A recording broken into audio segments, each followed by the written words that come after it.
সেদিন ঢাকাতে গেলাম এক অনুষ্ঠানে অ্যাটেন্ড করার জন্য। বলতেছে হুজুর কি করব বলেন, প্রেম কি করা যাবে? বললাম না। বলছে তাইলে কি করে আটকাবো? কেন? বলছে যাদের পছন্দ করি প্রেম না করে চিন্তা করি প্রতিষ্ঠিত হয়ে লেখাপড়া শিখে কাঙ্ক্ষিত টার্গেট অর্জন করি তারপর বিয়ে করব, কিন্তু এর মধ্যে গাঁজাখোর মালখোররা তার টেনে নিয়ে চলে যায়।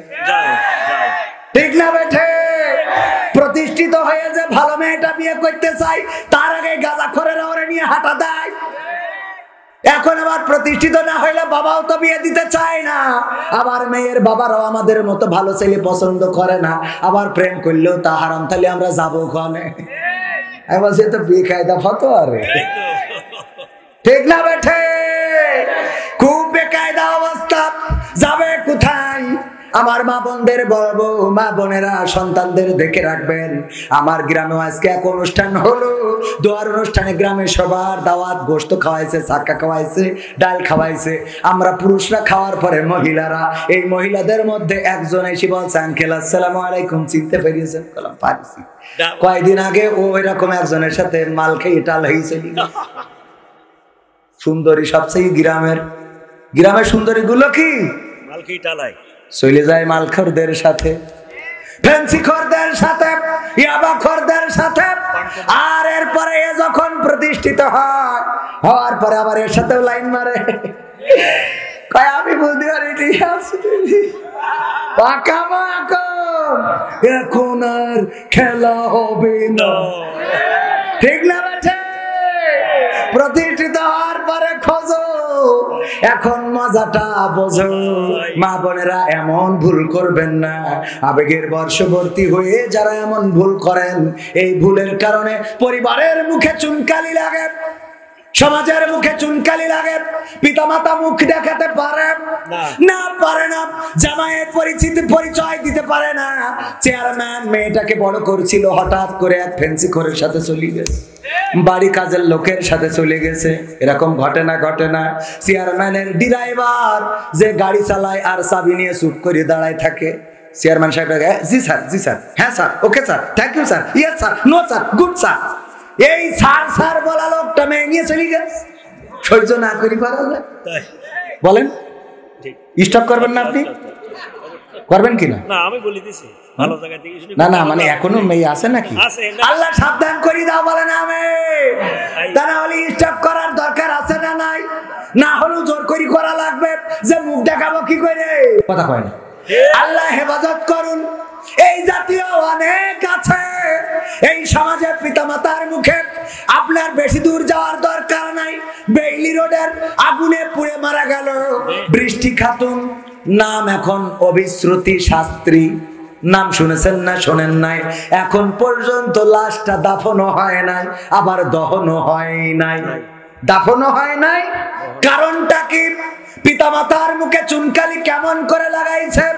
ঢাকাতে যে উনি মডেল হয়েছে, সাংবাদিক হয়েছে, উনি চেতনাবাজ হয়েছে, ওখানে যে উনি কপালে টিপ হিন্দু ধর্ম গ্রহণ করেছে, নামটা নিয়েছে অবিশ্রুতি শাস্ত্রী, আর বাড়িতে এসে হয়ে যায় বৃষ্টি খাতুন। আগুনে পুড়ে মারা যাওয়ার পরে পিতা মাতা যখন অবিশ্রুতি শাস্ত্রীর ছবিটা দেখেছে, তখন বুঝতে পেরেছে এটা অবিশ্রুতি শাস্ত্রী নয়, এটা আমাদের কলিজার টুকরা সন্তান, যাকে গর্ভে ধারণ করেছিলাম, প্রসব যন্ত্রণা ভোগ করেছিলাম, যে সন্তানকে বুকের দুগ্ধ দিয়ে লালন পালন করেছিলাম, ছুটে চলে গিয়েছে সন্তানটা নেয়ার জন্য।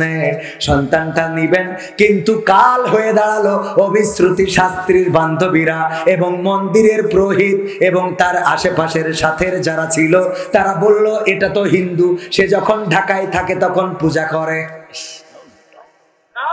প্রশাসন এবার বিপদে পড়ে গেল। আহারে তারে কোথায় দেয়া যায়? কোথায় দিবেন? একবারে নাকি আমার আব্বা বলতেন, একজন মারা গেল, যাওয়ার পরে কপালে পট্টি, জুব্বা, হিজাব পরা।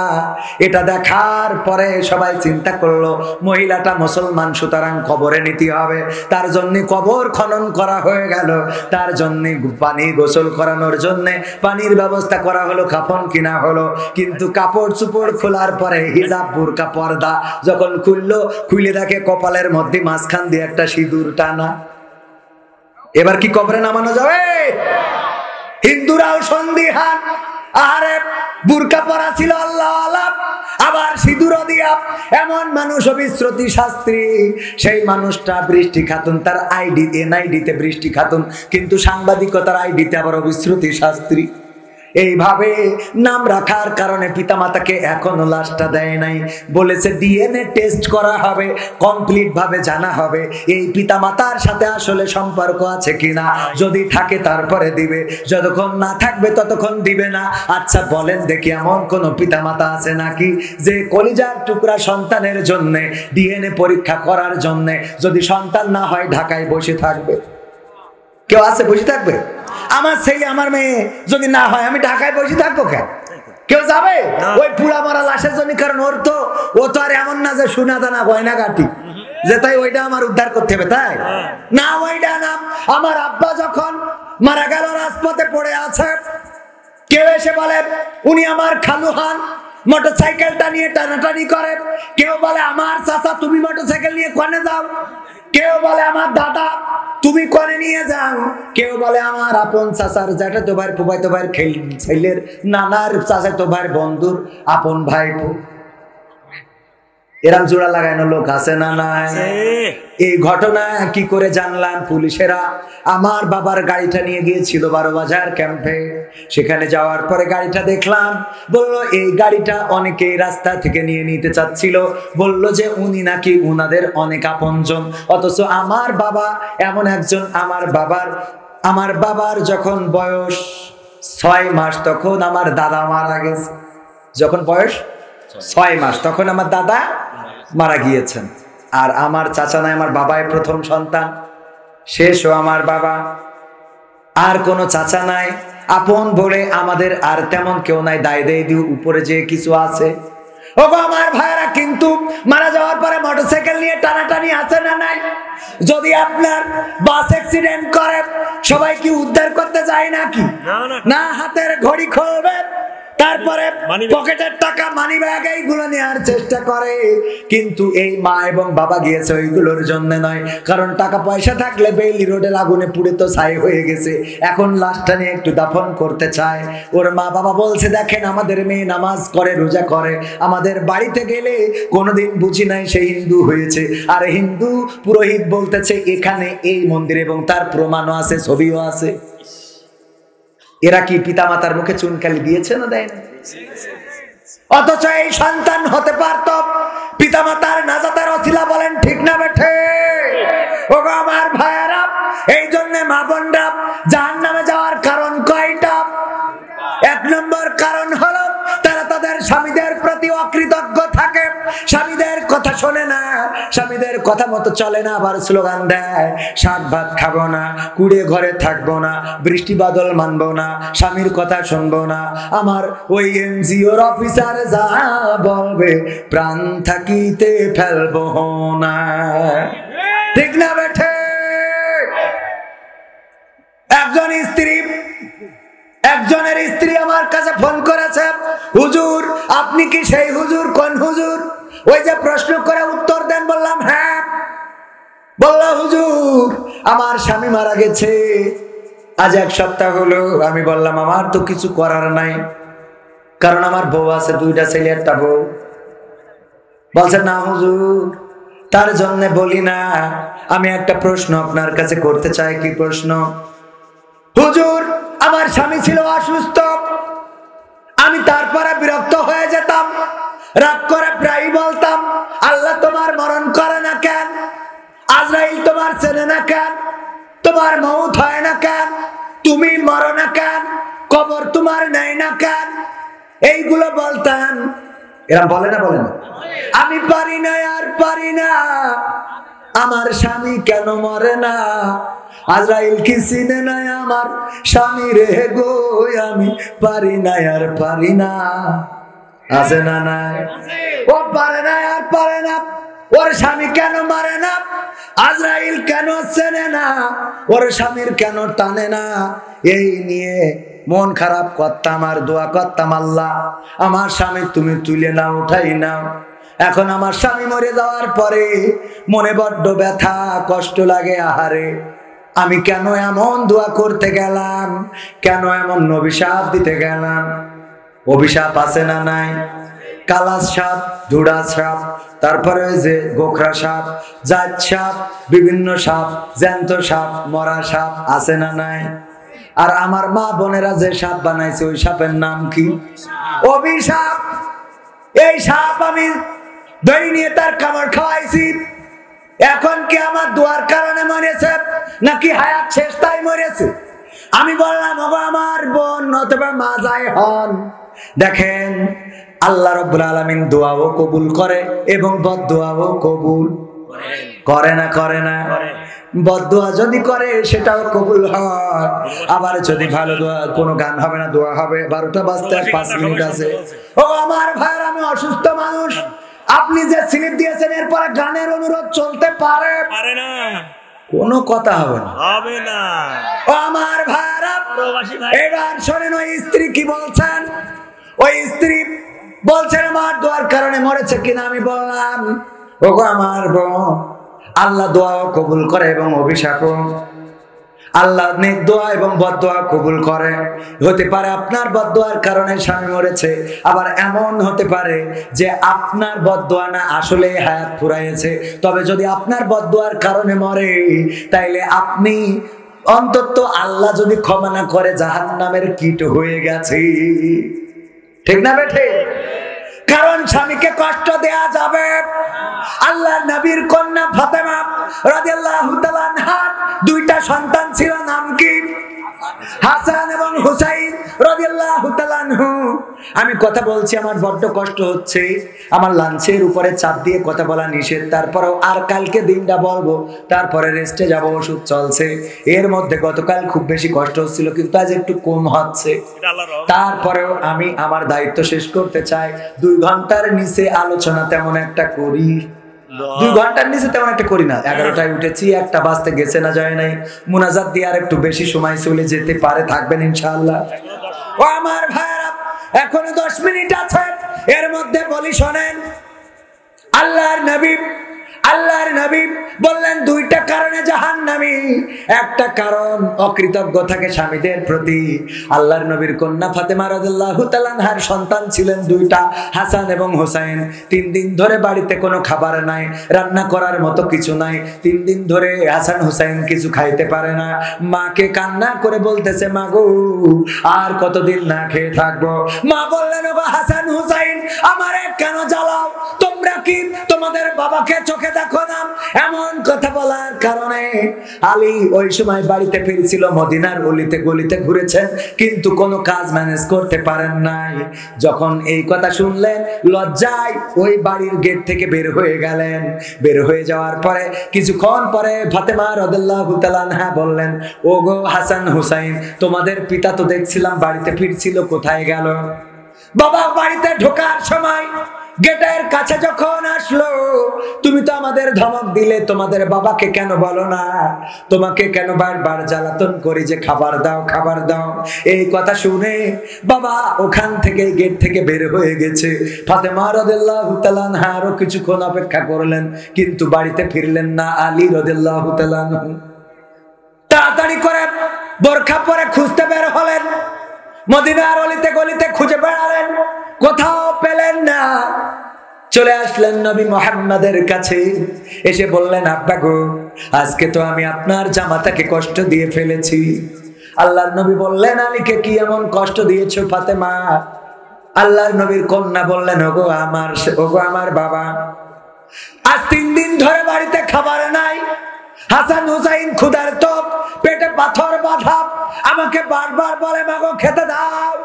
আমি তো তাদের কষ্ট সহ্য করতে পারি না, আমাকে বারবার জ্বালাতন করে। আলী ও মক্কার অলিতে মদিনার অলিতে গলিতে ঘুরে কোনো কাজ ম্যানেজ করতে পারে নাই, 2টা পয়সার ব্যবস্থা করতে পারে নাই, খাবারের ব্যবস্থা করতে পারে নাই। কিন্তু আমি মনের কষ্টে বলে ফেলেছি, তোমরা কেন আমাকে বারবার জ্বালাতন করো? তোমাদের বাবাকে দেখো না কেন? তোমাদের বাবাকে বলো না কেন? তোমাদের বাবাকে জ্বালাও না কেন? আমাকে কেন বারবার জ্বালাও? এমন অনেক সময় মা বোনেরা সন্তানদের বলে না, মোবাইল দাও মা, মোবাইল দাও। বলে, তোর বাপের কাছে সেখানে আমার কাছে বলিস কেন? বলে না। তোর বাপের কাছে বলতে, মা সাইকেল কিনে দাও, তোর বাপের কাছে বলতে পারিস? ফাতেমা রাদিয়াল্লাহু তাআলা আনহা এই কথাটা বলেছেন, আলী বাড়ি থেকে বের হয়ে গিয়েছে। আল্লাহর নবী বললেন, ফাতেমা আলীকে কি এখনো খুঁজে পাও নাই? না পায় নাই। আল্লাহর নবী বললেন, ওগো ফাতেমা, আমার আলীকে যদি এই মুহূর্তে কোন সাপে কামড় দেয় আর আলী যদি মারা যায়, অথবা কোন বনের বাঘ ধরে নিয়ে যায় আর আলী যদি মারা যায়, তুমি যদি তার থেকে কোনো ক্ষমা চেয়ে না নিতে পারো, এই কথায় যদি আলী কোনো কষ্ট মনে রেখে কবরে চলে যায়, তুমি যদি ক্ষমা চেয়ে না নিতে পারো, ওই কিয়ামতের ময়দানে, হাসরের ময়দানে, বিচারের দিনে, মুসিবতের দিনে আমি নবী মুহাম্মদ তোমাকে আমার কন্যা বলে পরিচয় দেব না। আল্লাহু আকবার। এখন কি মা বোনেরা বুঝেছেন স্বামীর সাথে কেমন আচরণ করবেন? ভালো ভালো কথা বলবেন, সুন্দর সুন্দর কথা বলবেন, কিন্তু স্বামীদেরও তেমন হওয়ার দরকার আছে না নাই? স্বামীরা আবার এক স্ত্রীর ওয়াজ করে, আমার আব্বা বলতো, ওয়াজ করা হয়েছে যে তোমরা যদি পারো রহিম আলাইহিস সালামের মতো স্বামীর চুল দিয়ে পা মুছাই দিবা, কারণ আইব আলাইহিস সালামের চুল দিয়ে পা মুছাই তারপরে রহিম আলাইহিস সালাম ঘুমাতেন। এই শুনে আপনাদের এই কলারুয়ার লাঙ্গল ঝাড়ার এক মহিলা, একজনের স্ত্রী, সে জায়গাতে একজনের চুল দিয়ে, স্বামীর চুল দিয়ে পা মোছাইয়ে শুয়েছে। শোয়ার পরে গন্ধের জ্বালায় বাঁচা যাচ্ছে না। ওরে গন্ধ তো গন্ধ, এত দুর্গন্ধ যে ঘুমাইনই গেল না। কের গন্ধ? পায়খানা। এই গন্ধ কোথা থেকে আসে? তাড়াতাড়ি খোঁজো। চারিদিকে খুঁজে কোথাও পায় না, পায় না, পায় না। হারিকেন ধরালো, হারিকেন ধরায় খুঁজে খুঁজে পাইলো না। স্বামী হঠাৎ করে মনে হইলো যে বউর চুল থেকে গন্ধটা আসছে, স্ত্রীর চুলটা নিয়ে নাকের কাছে নিয়ে কয়, তোমার চুলই তো গন্ধ, ঘটনা কি? কয়, ঘটনা কি? তা তো আমি জানি না, আজকে হুজুরের একটা ওয়াজ আমল করেছিলাম। কি ওয়াজ? হুজুর ওয়াজ করেছেন যদি পারো স্বামীর চুল দিয়ে পা মুছাই দিবা। আমি আজকে আমার স্বামীর চুল দিয়ে পা মুছাইয়ে শুইছি, তোমার চুল দিয়ে পা মুছাইছি, মুছাইয়ে শুইছি, আমলটা করেই শুইছি। বলছে ঘটনা তো ঘটেছে ওই জায়গায়, ওই যে লাঙল ঝাড়ার মোড়ের মাথায়, লাঙল ঝাড়া বাজারে, ওখানে তাস খেলছিল টাকা দিয়ে। হঠাৎ করে পুলিশ এসেছে, আসলি দেশে দৌড়, জুতো পাই দিয়ে একটু টাইম পাইন, বাগানের নিচ দিয়ে গিয়েছে, কিটা ঝাড়ি থিয়েছে, ওই চটকায় দিয়ে শুয়েছে, চুপচাপ শুয়ে আছে। আরো যে চুল দিয়ে শুয়েছে রে। পরের দিন যখন আব্বা ওয়াজ করে বাড়ি যাচ্ছে, মা বোনটা ডেকে বলছে, হুজুর একটু দাঁড়ান, কথা আছে। কি কথা? হুজুর আপনি তো বললেন যে মা বোনেরা চুল দিয়ে স্বামীর পা মুছাই দিবা, এটা তো ভালো কথা, কিন্তু সামনে যে স্বামীরা থাকে ওদের বলবেন টিউবওয়েলেতে যেন পাটা ধুইয়েতে শো, টিউবওয়েলেতে যেন পাটা মনে থাকবে। ও আমার যুবকেরা, তরুণেরা, 5টা কাজ করে দিতে হবে আমার। 1 নম্বর কাজ, নামাজ কাজা করা যাবে না। নামাজ কাজা করা যাবে না, নামাজে ফাঁকি দেওয়া যাবে না। নামাজে ফাঁকি দিলেন নিজের ক্ষতি করলেন। লেখাপড়ায় যে ক্লাস ফাঁকি দিয়েছে সে কি স্যারের ক্ষতি করেছেন? নিজের ক্ষতি। যে স্কুলে ঠিক মতো যায় নাই, মাস্টারের ক্ষতি হয়েছে না নিজের? নিজের ক্ষতি হয়েছে। তেমনি ভাবে নামাজের ফাঁকি দেওয়া মানে নিজের ক্ষতি করা। নামাজ তো পড়বেন, পড়বেন, জামাতের সাথে পড়াও ফরজ। জামাতে পড়ার দরকার আছে না নাই? আমি নিজেও দেখেছি জামাতে না পড়লে নামাজের হক আদায় হয়। আমি যখন একা পড়ি তখন মনে হয় আমার পিছন থেকে কেউ তাড়াচ্ছে। যখন একা পড়ি সুরকি রাজ্যে কোয়ান্তে কমনে চলে যায়, ঠিক না বেঠে? খেয়াল করি দেখবেন, একা পড়ার সময় রুকু সিজদাও ঠিক মতো, ও রুকুতে সোজা হয়ে উঠার আগে সিজদা। একা পড়ি দেখবেন আপনারা, হক আদায় হয় না। কিন্তু মসজিদে গেলে হক আদায় হয় না, হয় না? জামাতের সাথে নামাজ পুরোটাই হক আদায় হয়ে যায়। জামাতের সাথে নামাজ পড়লে আপনার যত তাড়াহুড়া থাকুক, আপনার নামাজটা সহি শুদ্ধভাবে আদায় হয় না, হয় না? অনেকেই আছে নামাজ পড়ে না, কিন্তু নামাজের সহি শুদ্ধ না হলেও বুঝতে পারে। আমাদের এক এমপি মশিউর রহমান রাঙা এমপি ছিল, এবার ফেল মেরিয়েছে জাতীয় পার্টির, রংপুরের এক ফেল মেরেছে এমপি থাকাকালীন। গত বছরের এক মাহফিলি বলতেছে একজন নামাজ পড়ে না, কিন্তু সে নামাজের টাইমটা বোঝে। কেমন টাইম বোঝে? নামাজ জামাত শেষ হওয়ার পরে এখনকার নামাজিরা নামাজে মনোযোগ না, এই কথাটা বুঝাইতে যে সে বলতেছে নামাজ শেষ হওয়ার পরে দোকানদার বলছে ইমাম সাহেব আজকে কি ইশারা নামাজ 4 রাকাতের জায়গায় 3 রাকাত পড়িছে? বলছে না 4 রাকাত, কেউ তো লুকমা দিলে না। বলছে না আমি নিশ্চিত 3 রাকাত। কয় কি করে? কয় আমার মন বলে শুধু তাই না, আমি নিশ্চিত বিশ্বাস করি। কেন? কারণ আমার দোকান আছে 4টা, এই বাজারে আমি 4টা দোকানের হিসেব কিতাব করি। প্রথম রাকাতে যখন আপনি চলে যান 1 নম্বর দোকানের হিসেব সেটেল হয়ে যায়, দ্বিতীয় রাকাতে গেলে 2 নম্বর দোকানের হিসেব সেটেল, তৃতীয় গেলে 3 নম্বর রাকাত 3 নম্বর দোকানের হিসেব সেটেল, 4 নম্বর রাকাতে গেলে আমার দোকানের হিসেব 4টে দোকানের হিসেব সেটেল হয়ে যায়। আপনি নামাজ পড়িয়ে মসজিদ বন্ধ করে বাড়ি আসেন আর আমিও দোকানে শাটারটা নিয়ে বাড়ি চলে যাই। কিন্তু আজকে দেখলাম আমার একটা দোকানে কোনো হিসেব করা হয়নি, এর মধ্যে আপনি 23 দিতেছেন। বোঝা গেছে তো? দোকানের হিসেব দিয়ে নামাজ মিলাই, টাইমটা দেখেন। অথচ নামাজিরা নিজেরা পড়লে এতটুকু টাইমও মেইনটেইন করে, আর নামাজে দাঁড়াইলে বেদের মেয়ে জোসনায় আমার কথা দিয়েছে, 80 বলে জোসনা ফাঁকি দিয়েছে। কত গান, কত কবিতা, কত চেয়ারম্যানে কোন জায়গার তিরান কনে লাগাবে, কনকের রাস্তা কনে থবে, এইগুলো নামাজের মধ্যে মনে পড়ে না? পড়ে না? সব নামাজের মধ্যে হিসেব কষে। এই জন্যে আমার ইমাম সাহেব একদিন বললো যদি কিছু হারাই যায় তাইলে সাথে সাথে নামাজে দাঁড়াবা, শয়তান দেখেও তাড়াতাড়ি মনে করিয়ে দিই। এবং আমি খেয়াল করে দেখেছি কিছু মনে নেই, নামাজে দাঁড়াইলেই মনে পড়ে যায়।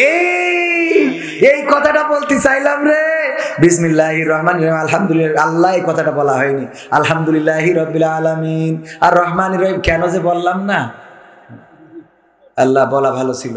মালিক ইয়াউমিদ্দিন ইয়াকা না'বুদু, এই ইমাম সাহেব এত দেরি করছে কেন? ঠিক না বেটে? এই জন্য নামাজে দাঁড়াবেন মনোযোগ নিয়ে, আল্লাহর দিকে রুজু করে দেবেন। মনোযোগ হওয়ার অন্যতম পন্থা হলো আল্লাহ রাসূল বলেছেন মাথায় রাখবা আল্লাহ যদি এটা চিন্তা করো তুমি আল্লাহকে দেখছো না, তবে এতটুকু চিন্তা করবা আল্লাহ তোমাকে দেখছেন। তুমি আল্লাহকে দেখছো না ঠিক আছে, কিন্তু আল্লাহ তোমাকে দেখছেন। একজন মন্ত্রীর সামনে, চেয়ারম্যানের সামনে কেউ যদি যায়, প্রধানমন্ত্রী যদি বলে কবির বিন সামাত্তর সাথে দেখা করবো, এক এক করে যদি ডাকে, বলেন দেখি কেমন করে প্রধানমন্ত্রীর সামনে যাব? কেমন করে চিন্তা করেন একটু। আপনার ডাকলেও আপনি যত বড় জামাতের নেতা হন, যদি বলে প্রধানমন্ত্রী যে তোর সাথে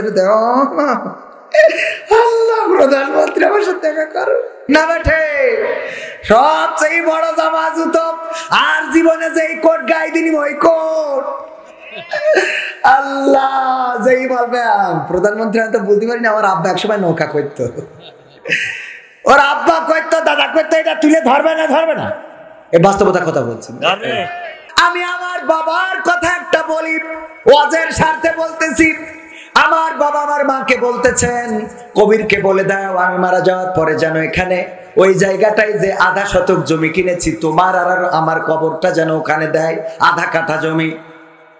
আমার মা যখন আমাকে বলছে, আমার বয়স তখন 13 থেকে 14 বছর, আর আমার বাবার বয়স 50 পরে নাই। আমি বললাম এই কথা বাবা এখন কেন বলে, আব্বা এই কথা এখন কেন বলে? আমি রাগ করলাম, কিন্তু বেশি দিন 1 মাসও যায় নাই, তার মধ্যে আব্বা ইন্তেকাল করলেন। আমার আব্বা ইন্তেকাল করলেন, সর্বশেষ দিনটা চলে গেলেন, মাহফিল থেকে ফেরার পথে আর বাড়ি ফিরে আসলেন না। ওগো আমার ভাইরা, এটা বলার অর্থটা হলো অনেকেই বুঝে নাই, অনেকেই কোনো না কোনো ভাবে আল্লাহ রাব্বুল আলামিন ঈমানদার হলে, আল্লাহওয়ালা হলে বুঝতে পারে, বুঝে যায়। কোন একজন আলেম বলেছিলেন বাংলাদেশের ভাগ্য আকাশে উত্তর গগনে কালো মেঘ জমা হয়েছে, আমি মেঘের পূর্বাভাস লক্ষ্য করছি, যদি সফল ভাবে প্রতিহত না করতে পারেন, মোকাবেলা না করতে পারেন, এমন গাঢ় কালো অন্ধকার রাত নেমে আসবে যেটার সুবহে সাদিক হওয়া অসম্ভব। এমন রাত আমরা পেয়েছি না পাই নাই, এমন রাত পেয়েছি না পাই নাই। আল্লাহওয়ালা যারা, আল্লাহর গোলাম যারা, তাহাজ্জুদের নামাজে যারা রাত কাটায়, আল্লাহর কাছে গোপনে যারা কাঁদে, আল্লাহর ভয়ে যারা ভীত হয়, আল্লাহ আল্লাহর ভয়ে যাদের চোখের অশ্রু ঝরে তারা অনেক কিছুই জেনে যায়, আর তারা জবান দিয়ে অনেক কিছু বলে দেয় যেটা পরবর্তীতে বাস্তবতায় পরিপূর্ণ হয়ে যায়। ঠিক না বেঠে? এই জন্য ভাইরা আমার, আগামী বছরের রমজান আমরা পাবো, এর কোনো নিশ্চয়তা নাই, এর কোনো গ্যারান্টি নাই। আল্লাহ রাব্বুল আলামিন বললেন, রোজাটা ফরজ করে দিলেন পবিত্র কোরআনের একটা আয়াত মানতে যে আমরা 30টা রমাদানের রোজা রাখি, সারাটা দিন আমরা উপবাস থাকি, আমাদের কেউ মারলেও আমরা খাই না, আমাদের সামনে খাবার থাকলেও খায় না। একজন দোকানদার দোকানদারি করে 7-8টা টেনে যদি খায় কেউ কি দেখবে? কিন্তু ভয় পায় কার? আল্লাহর ভয়ে ভিতর থেকে দোকানটা থেকে কিছু খায় না। এমনকি অনেকেই সেহরি করতে গিয়েছে, সেহরি করতে করতে হঠাৎ করে মাইকে বলে দিল সেহরি খাওয়ার সময়টা শেষ হয়ে গেছে, আর সেহরি খাওয়া যাবে না। বলেন ওই সাহরিটা আরো খেয়ে তারপরে রোজা রাখে নাকি? কথা কয় না, রাখে। বরং কি করে, ওই সময় বেরেক, পানি যদি না খায় ওই জায়গায় বেরেক, আর পানি পান করে না। কারণ রোজার জন্য সাহরি খাওয়ার যে সময় সেটা তো শেষ হয়ে গেছে, এখন খাইলে রোজা হবে না। ইফতার করার আজানের যদি 2 মিনিট আগে কেউ বলে যে আর 2টা মিনিট আছে, খেয়ে নাও, সমস্যা নেই, 2 মিনিট পরে তো ঠিকই আজান দেবে, কেউ খাবে নাকি? ইফতার সামনে নিয়ে বসে থাকে। আল্লাহ রাসূল বলছেন, ওগো আমার ভাইরা, ওগো আমার মায়েরা, ওগো আমার বোনেরা, ওগো আমার রাস্তায় দাঁড়ানো যুবকেরা, একটু কান খুলে শুনে নেন। আল্লাহ রাসূল সাল্লাল্লাহু আলাইহি ওয়াসাল্লাম বলেছেন, যখন আল্লাহ রাব্বুল আলামিন মানুষকে সৃষ্টি করলো, করার পরে ফেরেশতাদের কাছে বলল, ওয়াইযা কুরিয়াল, আল্লাহ রাব্বুল আলামিন বললেন, ওয়াইজ ক্বালা রাব্বুকা ইন্নী জাইলুন ফিল আরদি খলিফা ইলাল আখিরি আয়া। আল্লাহ রাব্বুল আলামিন ফেরেশতাদের বললেন, আমি মানুষ পাঠাইতে চাই দুনিয়ায়। ফেরেশতারা তোমরা কি বলো? ফেরেশতা বলছে, আল্লাহ খামাখা ওর কুবাকুবি করতে পাঠানোর দরকার কি? কথাটাই বলিস না? আল্লাহ তুমি মানুষ পাঠাবা কিসের জন্য?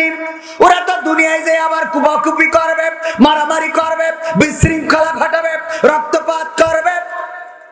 ওদের পাঠানোর দরকার কি? ইবাদত করার জন্য তো আমরা আছি, আমরাই তো ইবাদত করছি। আল্লাহ বললেন, ইন্নী আ'লামু মা লা তা'লামুন, নিশ্চয় আমি যা জানি তোমরা তা জানো, আমি যা জানি তোমরা তা জানো না। ওমা খালাকতুল জিন্না ওয়াল ইনসা ইল্লা লিয়াবুদুন। কথা কার? আল্লাহ বললেন, জিন আর মানুষকে সৃষ্টি করলাম আমার ইবাদতের জন্য, কুবাকুবি করার জন্য না। ঠিক না বেঠে? কিন্তু কুপাকুপি করে না। ফেরেশতাদের সন্দেহটাও বাস্তবতায় রূপ নিয়েছে না নেয় নাই?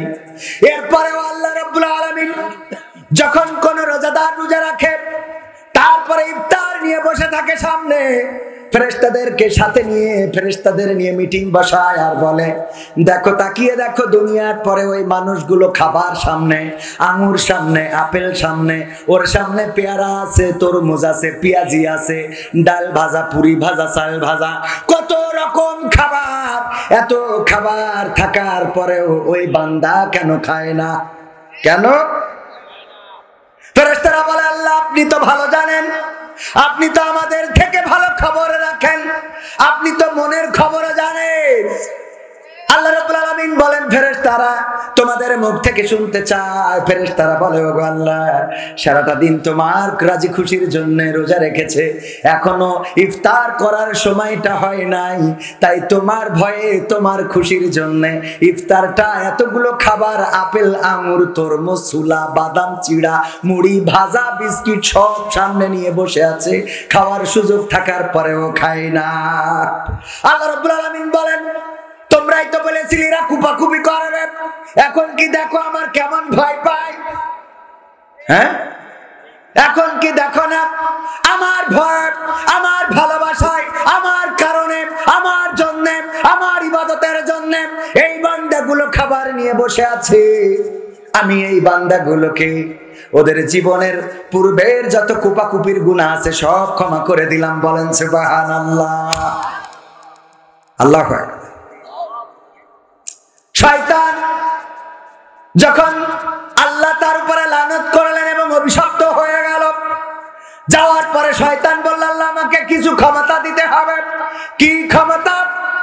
আমার ক্ষমতা দিতে হবে, আমি যেন প্রতিটা মানুষের রক্তে রক্তে রন্ধ্রে রন্ধ্রে চলতে পারি, তার শরীরে রক্তের যে গতিবেগ আছে সেই গতিবেগে যেন আমি দৌড়াতে পারি, আমি যেন তাকে অদৃশ্য হয়ে ধোঁকা দিতে পারি, আমি যেন কিয়ামত পর্যন্ত বেঁচে থাকতে পারি, আমার এই সুযোগটা দিতে হবে। আল্লাহ রাব্বুল আলামিন বললেন, যা চাইলি সব দিয়ে দিলাম। শয়তান বলল, এই সুযোগ যেহেতু দিলে আমি তোমার বলে দিচ্ছি, আল্লাহ শুনে নাও, আমি আদম সন্তান একজনও বেহেশতে জাতি দেব। বেহেশতে যাইতে, কারণ তুমি আমারে যে শক্তি দিয়েছো, যে পাওয়ার দিয়েছো, সব তো কুমন্ত্রণা দিয়ে জাহান্নামে ঢুকাবো। আল্লাহ রাব্বুল আলামিন বললেন, আমি একটা কাজ করব, সেটা হলো তুমি যখন ধোঁকা দিবা, তুমি যখন তাদেরকে পথভ্রষ্ট করবা, তখন আমি তাদের কাছে নবী পাঠাবো, রাসূলুল আম্বিয়া পাঠাবো, আলেম পাঠাবো, মাওলানা মুফতি মুহাদ্দিস পাঠাবো, বক্তা পাঠাবো, দিনদার ইমানদার পাঠাবো, হেদায়েতের জন্য আমি বার্তা বাহক পাঠাবো। তারা যে সাবধান করবে, আর যারা সাবধান হয়ে আমার কাছে ফিরে আসবে, আমি তাদের সমস্ত গুনাহ ক্ষমা করে দেব। তাইলে আমাদের আল্লাহর কাছে ফিরে আসার দরকার আছে না নাই? রমাদানের রোজা আর বাকি কয়দিন? 2 দিন পরে রমাদানের রোজা পাবো, গ্যারান্টি দিতে পারবেন কে কে? গত বছর যাদের সাথে ইফতারি করলাম, এর আগের বছর যাদের সাথে ইফতারি করলাম, তার আগের বছর যাদের সাথে ইফতারি করলাম, যাদের বয়স 50 বছর, 20-30 বছর ধরে যাদের সাথে ইফতারি করেন, ডানে বামে বলেন দেখি সবাই আছে নাকি? আমি মসজিদে ইফতারি করি, এবার বললাম যতদিন থাকি মসজিদে, আমি 10 দিন। আল্লাহ রাব্বুল আলামিন মাফ করুন, উদ্বুদ্ধ করতে চাই, ইতিকাফে বসবেন, সর্বশেষ 10 দিন ইতিকাফ করার চেষ্টা থাকে, বাকি 20 দিন গ্রামে থাকি, গ্রামের মসজিদে থাকি, 20 দিন পরিবারের সাথে কিছু, আর মসজিদে ইফতার করার চেষ্টা করি গ্রামের লোকের সাথে। যখন ইফতার নিয়ে বসি, তখন মনে পড়ে আমার রবিউল খালু নাই, মনে পড়ে আমার অমুক খালু নাই, অমুক চাচা নাই, অমুক দাদা নাই, আমার তাহাজ্জুদ নাই, আমার অমুক যুবক নাই, জামাল নাই, আমার অনেক আপনজন ডানে বামে তারা ইফতার নিয়ে বসতো আর আজানের অপেক্ষা করতো। আজ আর অপেক্ষা করা লাগে না, সবাই একে একে চলে গেল, তাদের রোজাও আর রাখা লাগি। আমাদের জীবনে এমন একদিন আসবে না, আসবে না, পৃথিবী ছেড়ে চলে যেতে হবে। কুল্লু নাফসিন যায়িকাতুল মাউত কথা কার? একজন নাস্তিক যদি মানে কি আসলে একজন নাস্তিক তো সবাই বোঝে না। নাস্তিক মানে কি? যে আল্লাহ মানে না, রাসূল মানে না, পরকাল মানে না, জান্নাত মানে না, জাহান্নাম মানে না, মৃত্যু পরবর্তী জীবন যারা বিশ্বাস করে না তাদেরকে আমরা কি বলি? আর আস্তিক কারা? আস্তিক যারা মানে, যারা বিশ্বাস করে, এরা হলো আস্তিক। এই যারা মানে না, ওরা সব অস্বীকার করতে পারে যে আল্লাহ নাই, নবী নাই, রাসূল নাই, জান্নাত নাই, জাহান্নাম নাই, পুলসিরাত নাই, পুরস্কার নাই, বিচার দিবস নাই, মুনকার নাকির নাই, তারপরে ওই যে সওয়াল জবাব করবে, কেরামিন কাতিবিন লেখালেখি করার, মুনকার নাকির সওয়াল জবাব করবে, এগুলো কিছুই নাই। কিন্তু আল্লাহ রাব্বুল আলামিনের এই কোরআনের যদি ওরা 6666 আয়াত মতান্তরে 6286 না 83 না 82 আয়াত আছে, যাই থাকুক না কেন, এর মধ্যে সব আয়াত যদি অস্বীকার করে, এই ছোট্ট এক টুকরো কথা অস্বীকার করার কোনো সুযোগ কি আছে? কুল্লু নাফসিন যায়িকাতুল মাউত, এটা অস্বীকার করার সুযোগ কি আছে? এটা অস্বীকার করার সুযোগ নাই। বয়সের পরিক্রমায়, কালের পরিক্রমায়, আজ হোক কাল হোক কবির বিন সামাদও মারা যাবে, এই মাহফিলের সভাপতিও মারা যাবে, এই মাহফিলের প্রধান অতিথিও মারা যাবে, এই মাহফিলের সম্মানিত অতিথিও মারা যাবে, এই মাহফিলের পরিচালক মারা যাবে, এই মাহফিলের মাইক সার্ভিস যে দিয়েছে সে মারা যাবে, এই মাহফিলের লাইট যে লাগাইছে সে মারা যাবে, এই মাহফিলের শ্রোতারা মারা যাবে, এই মাহফিলে দাঁড়ানো ব্যক্তিরা মারা যাবে। বলেন আমরা কেউ কি চিরদিন থাকবো? কেউ চিরদিন থাকবো না। সুতরাং সেই কবরের প্রস্তুতি নেওয়ার দরকার আছে না নাই? আল্লাহ রাব্বুল আলামিন বললেন, কাইফা তাকফুরুনা বিল্লাহি ওয়া কুনতুম আমওয়াতান ফাআহইয়াকুম সুম্মা ইউমীতুকুম সুম্মা ইউহয়িকুম সুম্মা ইলাইহি তুরজাউন।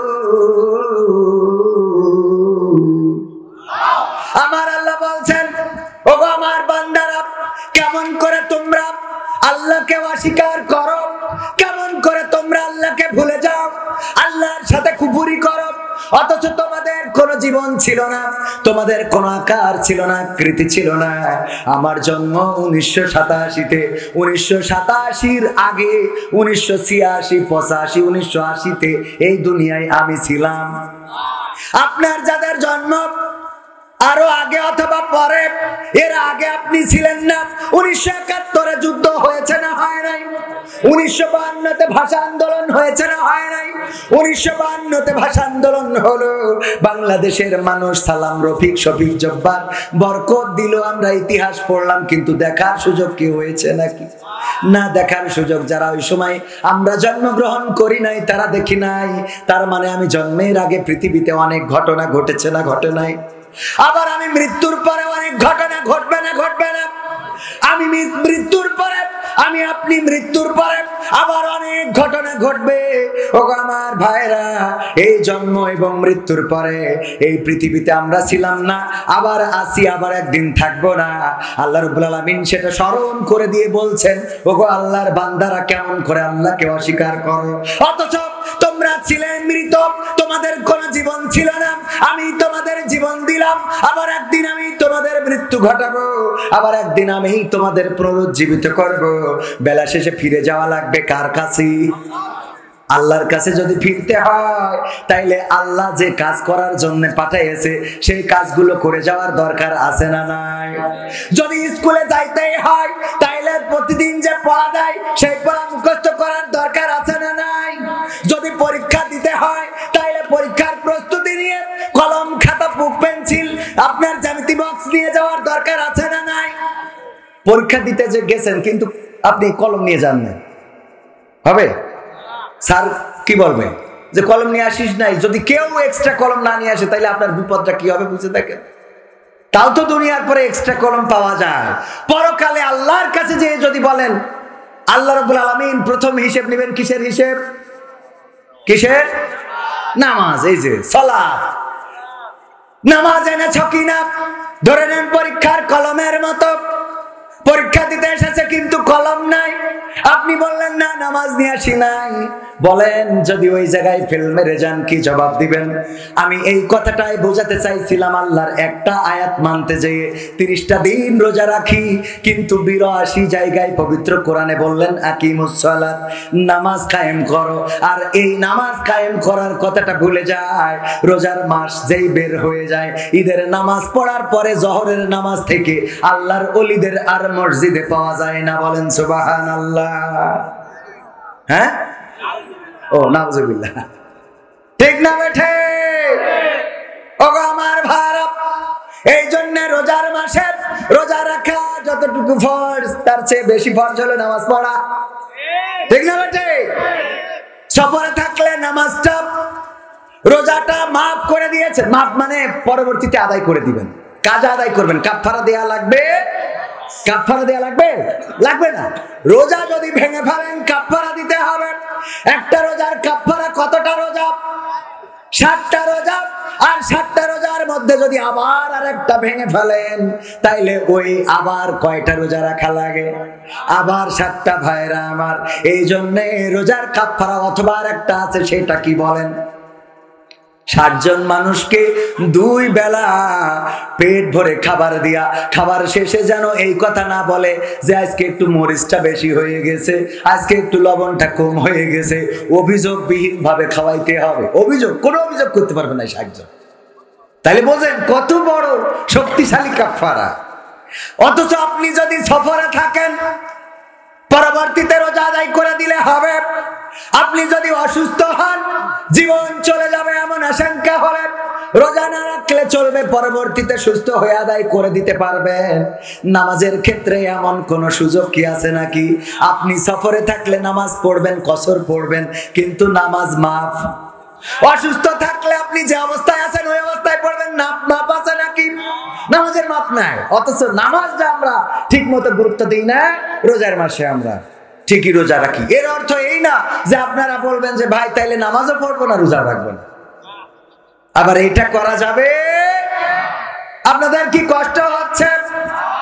2-1 জন উঠাউঠি করছেন, 2-1 জন, আর বেশি উঠছে সব লম্বা জামা পরা, টুপি পরা গুলো। আমি যেখানেই যাই ওরা না, যেহেতু আজকের কমিটি গজল নিষিদ্ধ, এখানে কোনো গজল হবে না। আমার ভাইজান যে আলোচনা করতে বলেছেন আলোচনা করব।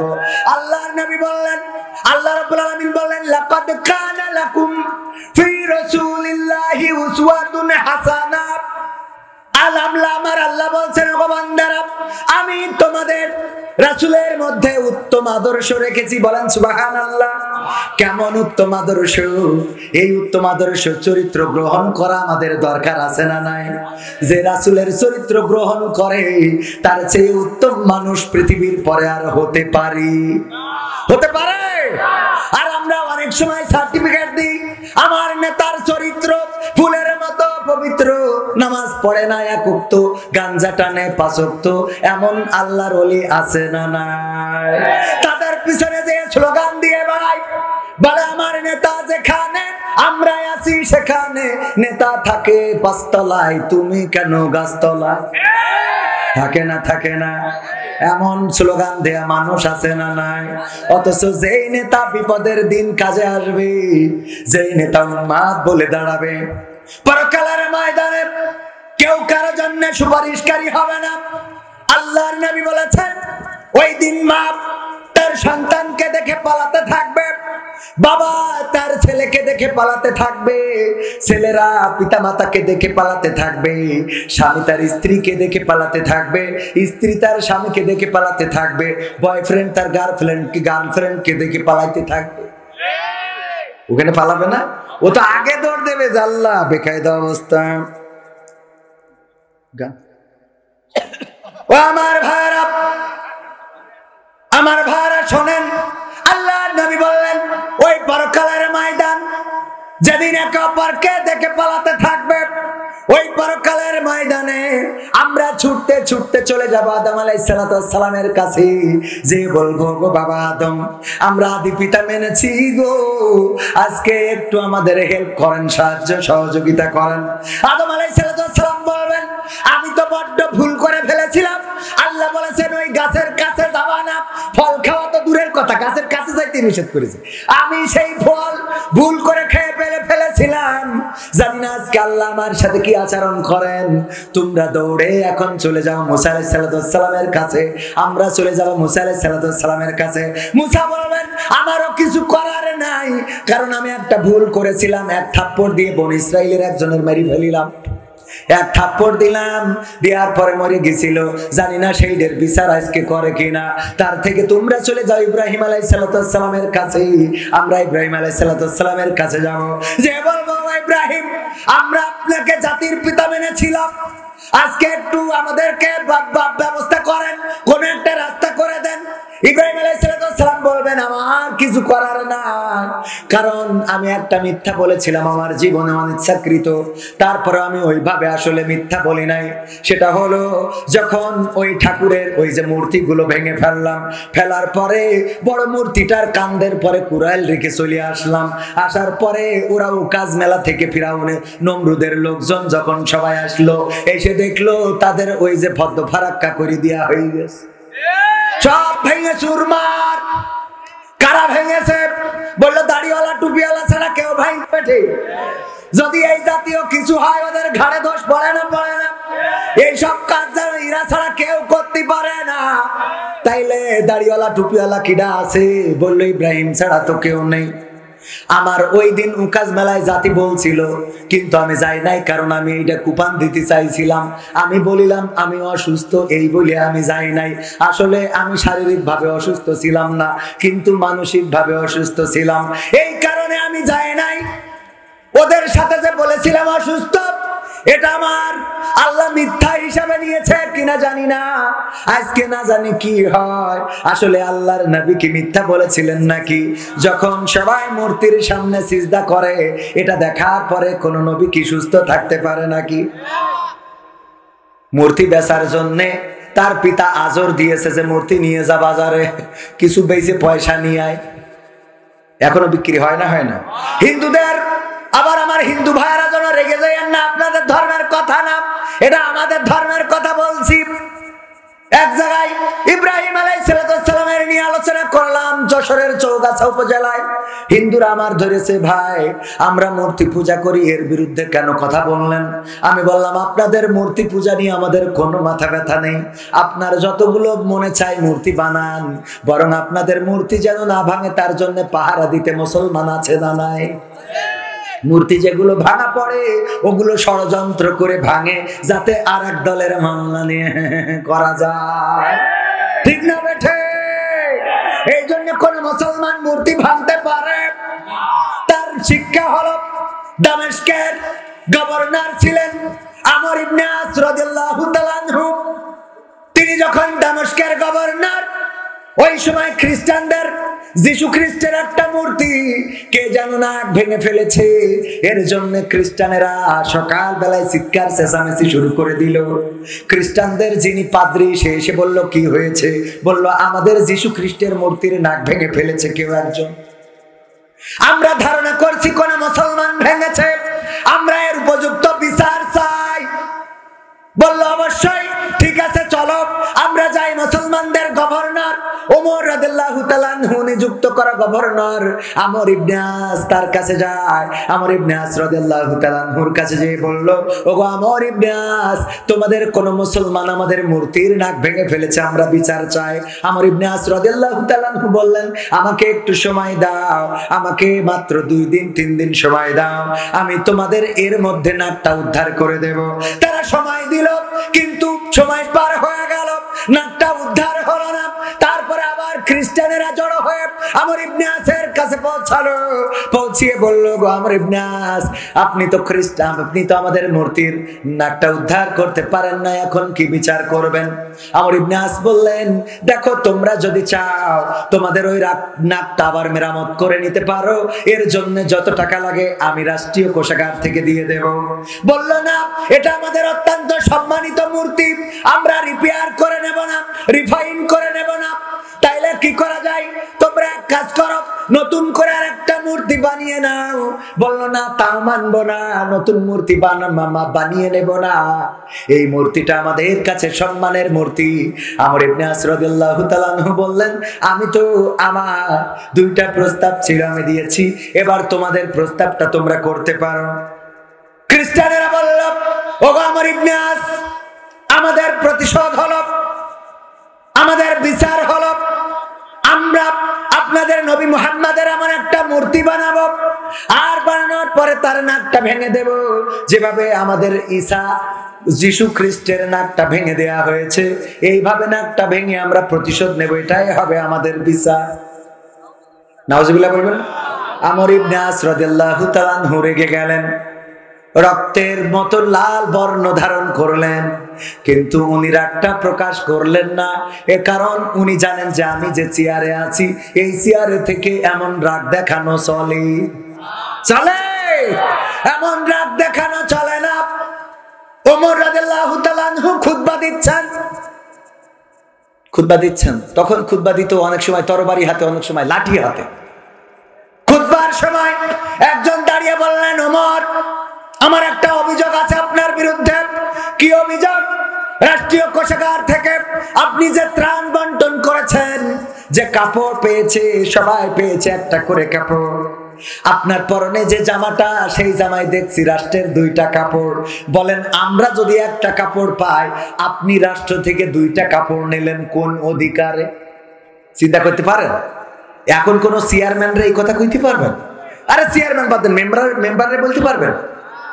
এখানে হুজুর এই দাওয়াত করেছেন, তাই বলছে হুজুর গান চলবে না, যা পারে মজ করতে পারলে করেন, না করলে নেই যা। বলতে পারবেন কোন মেম্বার চেয়ারম্যানের বিরুদ্ধে? হুজুরদের মতো মানে হতভাগা মনে হয় পৃথিবীতে কেউ নেই। ও আমার ভাইরা, এরপরে ওমর রাদিয়াল্লাহু তাআলা আনহু খুব খেপে গেলেন নাকি? না, খেপে গেলেন না।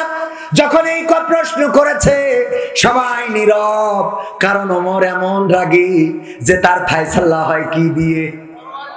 তার জন্য নামটা, উপাধিটা কি? উপাধিটা কি? ফারুক, পার্থক্যকারী। এটা কইতে পারে কি? ফারুক, পার্থক্য করে দেয়।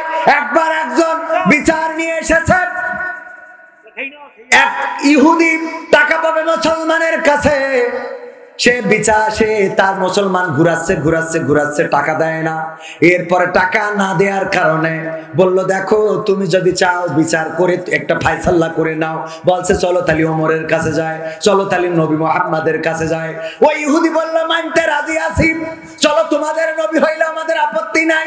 গেল নবীর কাছে বিচার করতে, বিচার করে ইহুদির পক্ষে আর মুসলমানের বিপক্ষে রায় দিলেন। এই রায় শুনে ওই মুসলমান বলল, আমরা চলো ওমরের কাছ থেকে বিচার দাবার সানি করাবো। মানে রাসূলের বিচারটা পছন্দ হয় নাই। ওর মনে চিন্তা হলো, ওমর তো মুসলমান, ও মুসলমানের পক্ষ নেবে, ইহুদির পক্ষ নেবে না। এই জন্যই যদি ওমরের কাছে যাই তাইলে ওমরের কাছে যাই এই ইহুদির সড় করতে পারবো। ওমর রাদিয়াল্লাহু তাআলা আনহুর কাছে গেল, যাওয়ার পরে বললেন, ওমর, আমি এই মুসলমানের কাছে টাকা পাবো, কিন্তু আমার টাকাটা নিয়ে ঘুরাই দিচ্ছে না। আমরা বিচার চেয়েছিলাম নবী মুহাম্মাদের কাছে, সে বিচার করেছে আমাকে, বিচারে আমার পক্ষে রায় দান করেছে যে আমি নির্দোষ, আমি নিরপরাধী, আমার টাকাটা যেন তাড়াতাড়ি দিয়ে দেয়। আর এই লোকটি বিচারটা ছানি করার জন্য আপনার কাছে এসেছে। ওমর বলছে, তাই? মুসলমানকে বলছে, তোমার কি বিচার পছন্দ হয় নাই? বলছে না। বলছে, তাইলে বসো, ভিতরতে আসছি। ভিতরতে যখন তরবারি নিয়ে এসেছে, মুসলমান তো বগল বাজাচ্ছে যে এখনই ধর থেকে মাথা আলাদা হয়ে যাবে। যখন তরবারি নিয়ে বের হয়েছেন, মুসলমান আনন্দিত এসে আরেকবার জিজ্ঞাসা করলেন, ওগো মুসলমান, বলো দেখি তোমার বিচারটা পছন্দ হয়েছে নাকি হয় নাই? বলল, না, বিচারটা পছন্দ হয় নাই, এই জন্য ছানি করার জন্য এসেছি।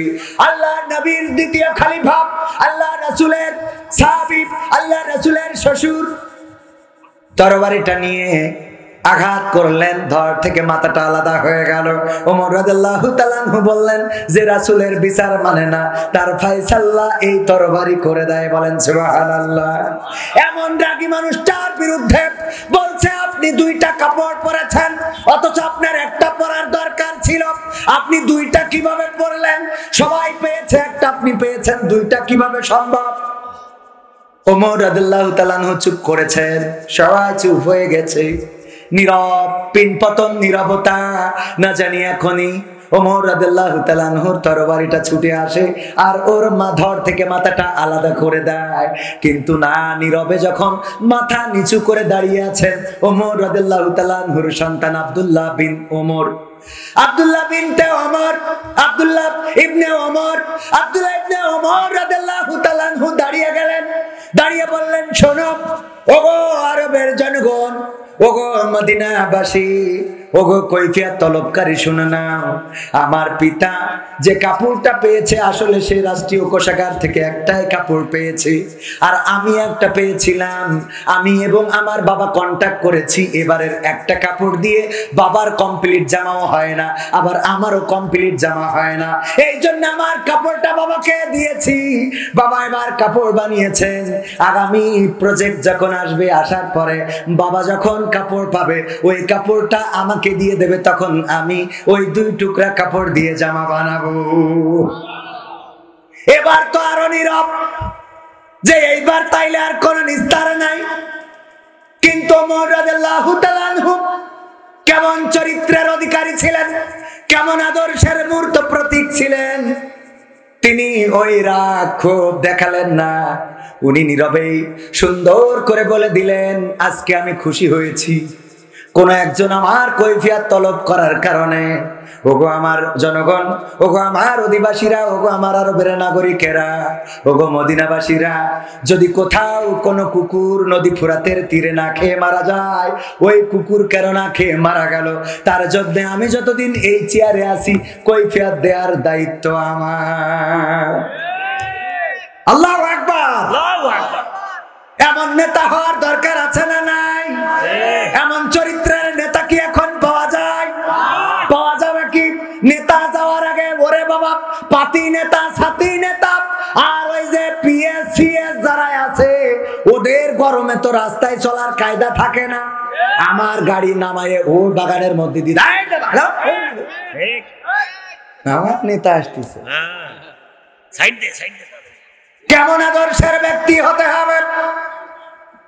আল্লাহর নবীর খলিফা ওমর রাদিয়াল্লাহু তাআলা আনহু কাঠের তখতে বসে, মাটির তক্তে বসে, খেজুরের পাতার ছাউনি আর পিলার গুলো খেজুরের গাছের সেই আসনে বসে অর্ধ পৃথিবী শাসন করেছেন। এটা দেখে রোমান সেনাপতি পাঠালেন, যাও ওমরের সিংহাসনটা দেখে আসো, ওমরের রাজপ্রাসাদটা দেখে আসো, ওমরের চালচলনটা দেখে আসো, তার পোশাক আশাক দেখে আসো, তার যানবাহনটা দেখে আসো, তার বাড়িটা দেখে আসো, কেমন তার বাড়ি, কেমন তার ঘর, কেমন তার পোশাক, কেমন তার বাহন, কেমন তার চলাচল, কেমন তার আড়ম্বরপূর্ণ জীবন, যাও দেখে আসো। একটু দেখে নিতে চায় আসলে কেমন করে গোটা অর্ধজাহান আজকে শাসন করে। এটা দেখার জন্য যখন ওই গোয়েন্দা আসলেন, আসার পরে চলে গেলেন মসজিদে নববীর কাছে, মানুষের কাছে জিজ্ঞাসা করলেন, তোমাদের ওমরের সিংহাসনটা কোথায়? সবাই মসজিদে নববীর মেহরাবটা দেখিয়ে দিল, মাটির একটা মেহরাব। বললো, এটাই তোমাদের খলিফার সিংহাসন? বললো, হ্যাঁ, এটাই খলিফার সিংহাসন। এটা দেখার পরে অবাক হয়ে গেল। বলল, বাড়িটা কোথায়? দেখিয়ে দিল। বলল, তোমাদের রাজা কোথায়, তোমাদের বাদশা, তোমাদের খলিফা কোথায়? বলল, শুনেছি খলিফার উট হারিয়ে গিয়েছে, তাই খুঁজতে গেছে। চিন্তা করতে পারেন কি হারাইছে? কার উট? খলিফার উট হারাইছে। খুঁজতে গেছে কিডা? খলিফা নিজে খুঁজতে গেছে। খলিফা খুঁজতে যে বললো, কোন দিকে গিয়েছে? বললো, এই দিক দিয়ে যাও, এই রাস্তায় যেতে দেখেছি। ওই লোকটি যেতে লাগলেন, যেতে যেতে যেতে যেতে দেখলেন একটা খেজুর গাছের নিচেই ছায়া ছিল। যখন শুয়েছে তখন ছায়া ছিল, কিন্তু এখন ছায়া নাই। ওইখানে কেউ একজন মাথার নিচে হাত দিয়ে, হাত মুষ্টিবদ্ধ করে মাথার নিচে হাত দিয়ে শুয়ে আছে। পাশে ওই খেজুর গাছে উটটা বাঁধা আছে। লোকজনের কাছে জিজ্ঞাসা করলো, এটা তো বোঝা যায়, কমন সেন্স দিয়ে বোঝা যায় না, যেহেতু খেজুর গাছে উট বাঁধা আর কোন একজন মরুবালুর উপরে শুয়ে আছে। বললো, ওটা কি ওমর নাকি? বললো, হ্যাঁ, ওটাই আমাদের খলিফা। ওই লোকটি বলল, আরে অর্ধ পৃথিবী কেন শাসন করবা না? যে মানুষটা এত নিরাপদে, এত নিঃসংকোচে মরুভূমির মধ্যে নিজের হারানো উট খুঁজে নিয়ে গাছে বেঁধে, বালিশও নয়, মুষ্টিবদ্ধ, হাতটা ক্লান্ত হয়ে যাওয়ার কারণে বালুর মধ্য দিয়ে শুয়ে থাকতে পারে, সেই খলিফাই তো পারে অর্ধজাহান শাসন করতে। আর এখনকার নিরাপত্তা লাগে না, লাগে না। যেই রোডে আমাদের নেতা নেত্রীরা যায়, আগেই সেই রোডে 3, 4টা 5টা গাড়ি আছে না? না, শুধু যায় না, এই পাশ থেকে পতাকা, লাইট, সিগন্যাল, এই নামা, এই নামা, ওই পাশ থেকে এই নামা, এই নামা। রাস্তা ফাঁকা। নেতারা যখন যায় দেখে আমাদের রাস্তায় কোনো জ্যাম নাই, ওরা দেখে সংসদে যেয়ে মনে করে আমাদের মতো ভালো দেশ আর কেউ গড়তে পারে না। ঠিক না বেঠে? ঢাকা শহরে একদিন জ্যামে বসে থাকলি, ওই যোগাযোগ মন্ত্রীর খবর হয়ে যেত, ও বুঝতে পারতো ঢাকা শহরে জীবনযাত্রাটা কেমন। কথা কয় না, ঠিক না বেঠে? যাওয়ার আগে তো রাস্তা ফাঁকা, সব গাড়ি তো খানার মধ্যে। আর লোকাল রোডে আসলি গাড়ি থাকে বাগানে, এই জন্য দেখে আর মনে করে সব ক্লিয়ার। আর দেখানো হয় সেইগুলো, যেইগুলো ভালো সেইগুলো দেখায়। আর ওইগুলো দেখে দেখে যাইয়ে বলে উন্নয়ন, উন্নয়ন, উন্নয়ন, উন্নয়ন, উন্নয়ন। বলেন সুবহানাল্লাহ।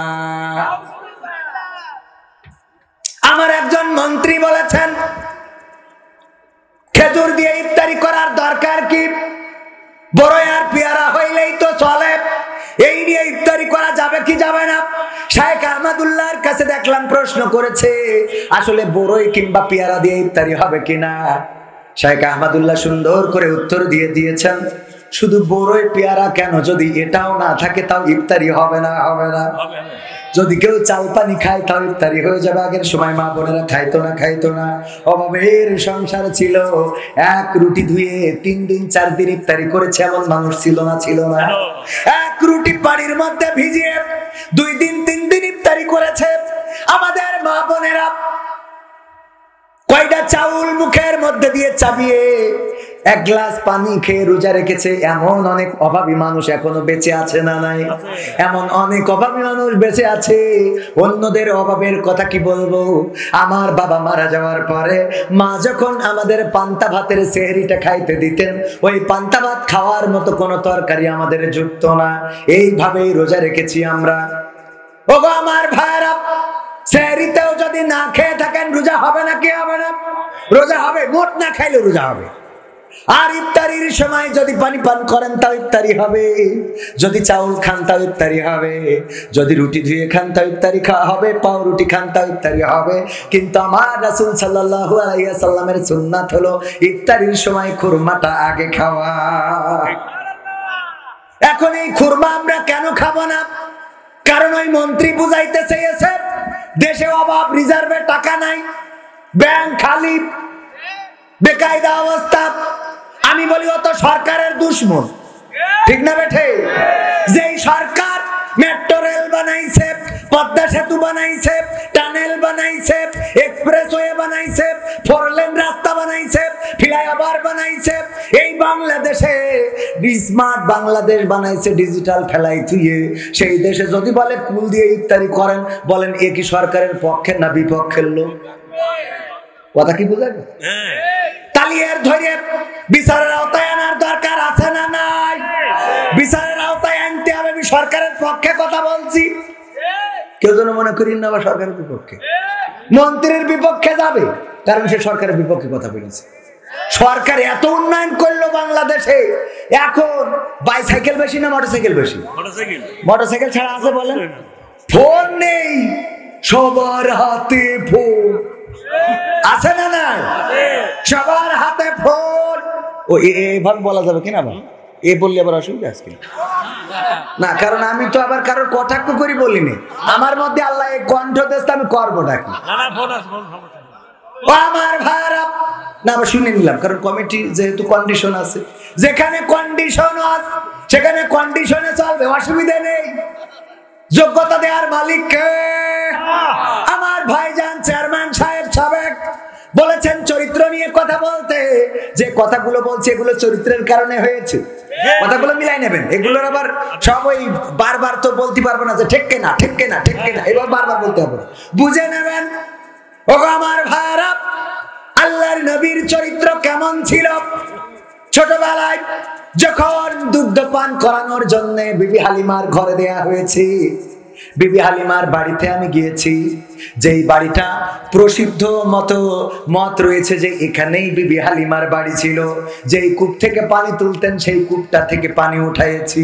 সেই কূপের কাছে গিয়েছি, যারা হজে গিয়েছেন অনেকেই জান না তায়েফে গিয়েছেন না অনেকে, যারা হজে যায় অথবা উমরায় যায়, উমরাতে যে খুঁজে আসে, দেখে আসে, সেখানে গিয়েছিলাম, ঘুরেছিলাম, ওখানে দেখলাম, মনে হলো যে এখানেই আল্লাহর রাসূল তার দুগ্ধ ভ্রাতা আব্দুল্লাহর সাথে ঘুরে বেড়াতেন, এখানেই ছাগল খাওয়াতেন, মেষ পালন করতেন। ছোটকালে আল্লাহর নবীর চরিত্র কেমন ছিল? রাসূল সাল্লাল্লাহু আলাইহি সাল্লামকে যখন দুগ্ধ পান করাতেন, রাসূল সাল্লাল্লাহু আলাইহি ওয়াসাল্লাম ডান পাশের দুগ্ধটা পান করতেন, আর বাম পাশের দুগ্ধটা তার দুগ্ধ ভ্রাতা আব্দুল্লাহর জন্য রেখে দিতেন। বিবি হালিমা বলেছেন, আমি যতদিন চেয়েছি, যতবার চেয়েছি, আমি কোনোদিন বাম স্তনে নবী মুহাম্মাদের মুখটা লাগাতে পারি নাই। শুধু তাই নয়, বিবি হালিমা বলছেন, শিশুকালে যদি কখনো লজ্জা স্থান থেকে কাপড় পড়ে যেত, মুহাম্মদ কান্না শুরু করে দিত, আমি যদি দুগ্ধ দান করতাম তাও কান্না বন্ধ করতো না, যতক্ষণ পর্যন্ত না লজ্জা স্থানটা ঢেকে দিতাম। শিশুকাল থেকে রাসূল সাল্লাল্লাহু আলাইহি ওয়াসাল্লাম চরিত্রের হেফাজত করেছে না করে নাই? ও আমার ভাইরা, শুধু তাই নাই, এই বাল্যকাল থেকে গ্রামে গেলেন, 5টি বছর বয়স হয়ে গেল, মায়ের কাছে পৌঁছানো হলো। প্রসিদ্ধ ঘটনা, যদিও অনেকেই বলেন জাল ঘটনা। আল্লাহর নবী খেলতে গেলেন মক্কার ছেলে মেয়েদের সাথে, সবাই খেলা করে, খেলা শেষে সন্ধ্যাবেলা তাদের বাবারা এসে ডেকে নিয়ে যায়। আল্লাহর নবী দাঁড়িয়ে থাকলেন যে হয়তো আমার বাবা এসে ডেকে নিয়ে যাবে, কিন্তু না, আসলেন না।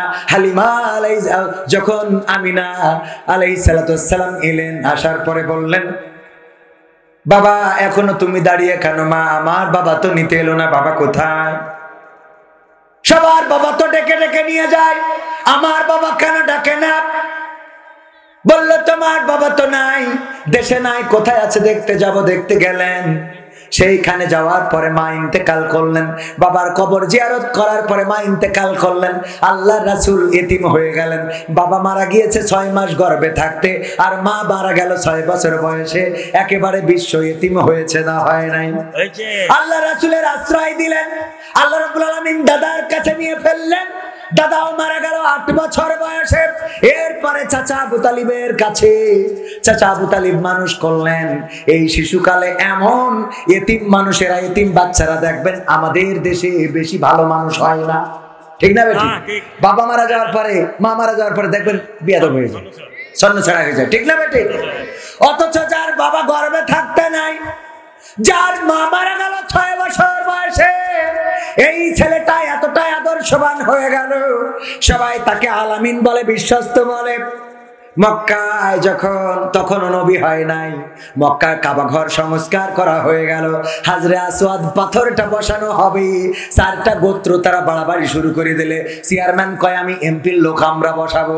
আরেকজন কয়, তুমি তো বর্তমান এমপি, আমরা তো সাবেক এমপির লোক আমরা বসাবো। আরেকজন কয়, আমরা আগামীতে যে এমপি হবে প্রার্থী তার লোক আমরা বসাবো। আরেকজন কয়, আমার বাবা শেখ পরিবারের লোক আমরা বসাবো। বিষয়টা কি বোঝা গেছে?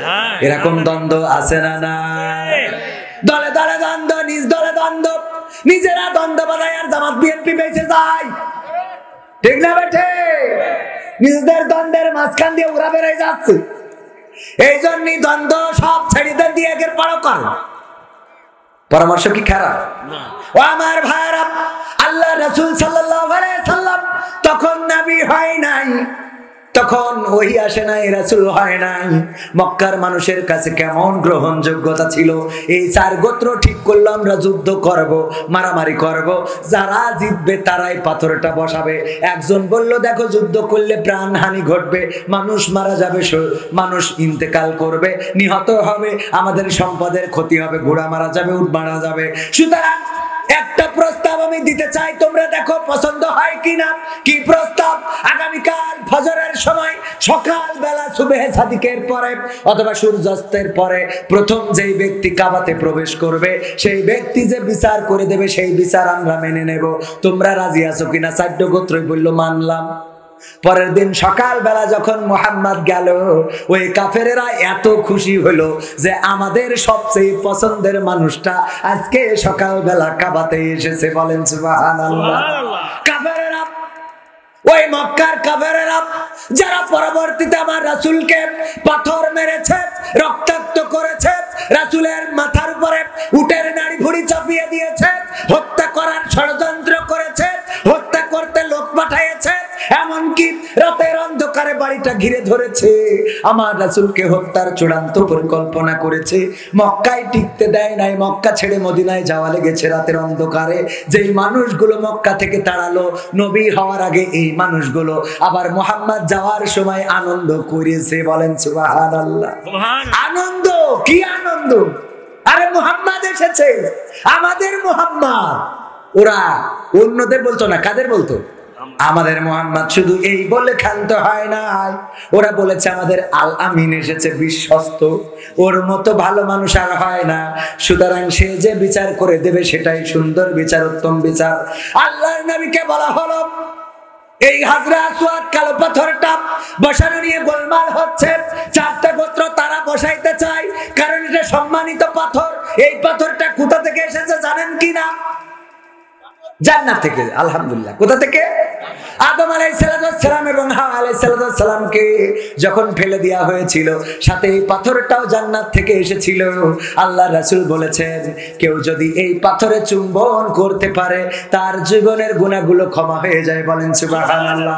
এই জন্য হজে যে উমরায় যে দেখবেন ওই পাথরে চুম্বন করার জন্য সবাই এত পিড়াপিড়ি শুরু করে দেয় যে আমি 2 বার গেছি তাই এখনো চান্স পাইনি।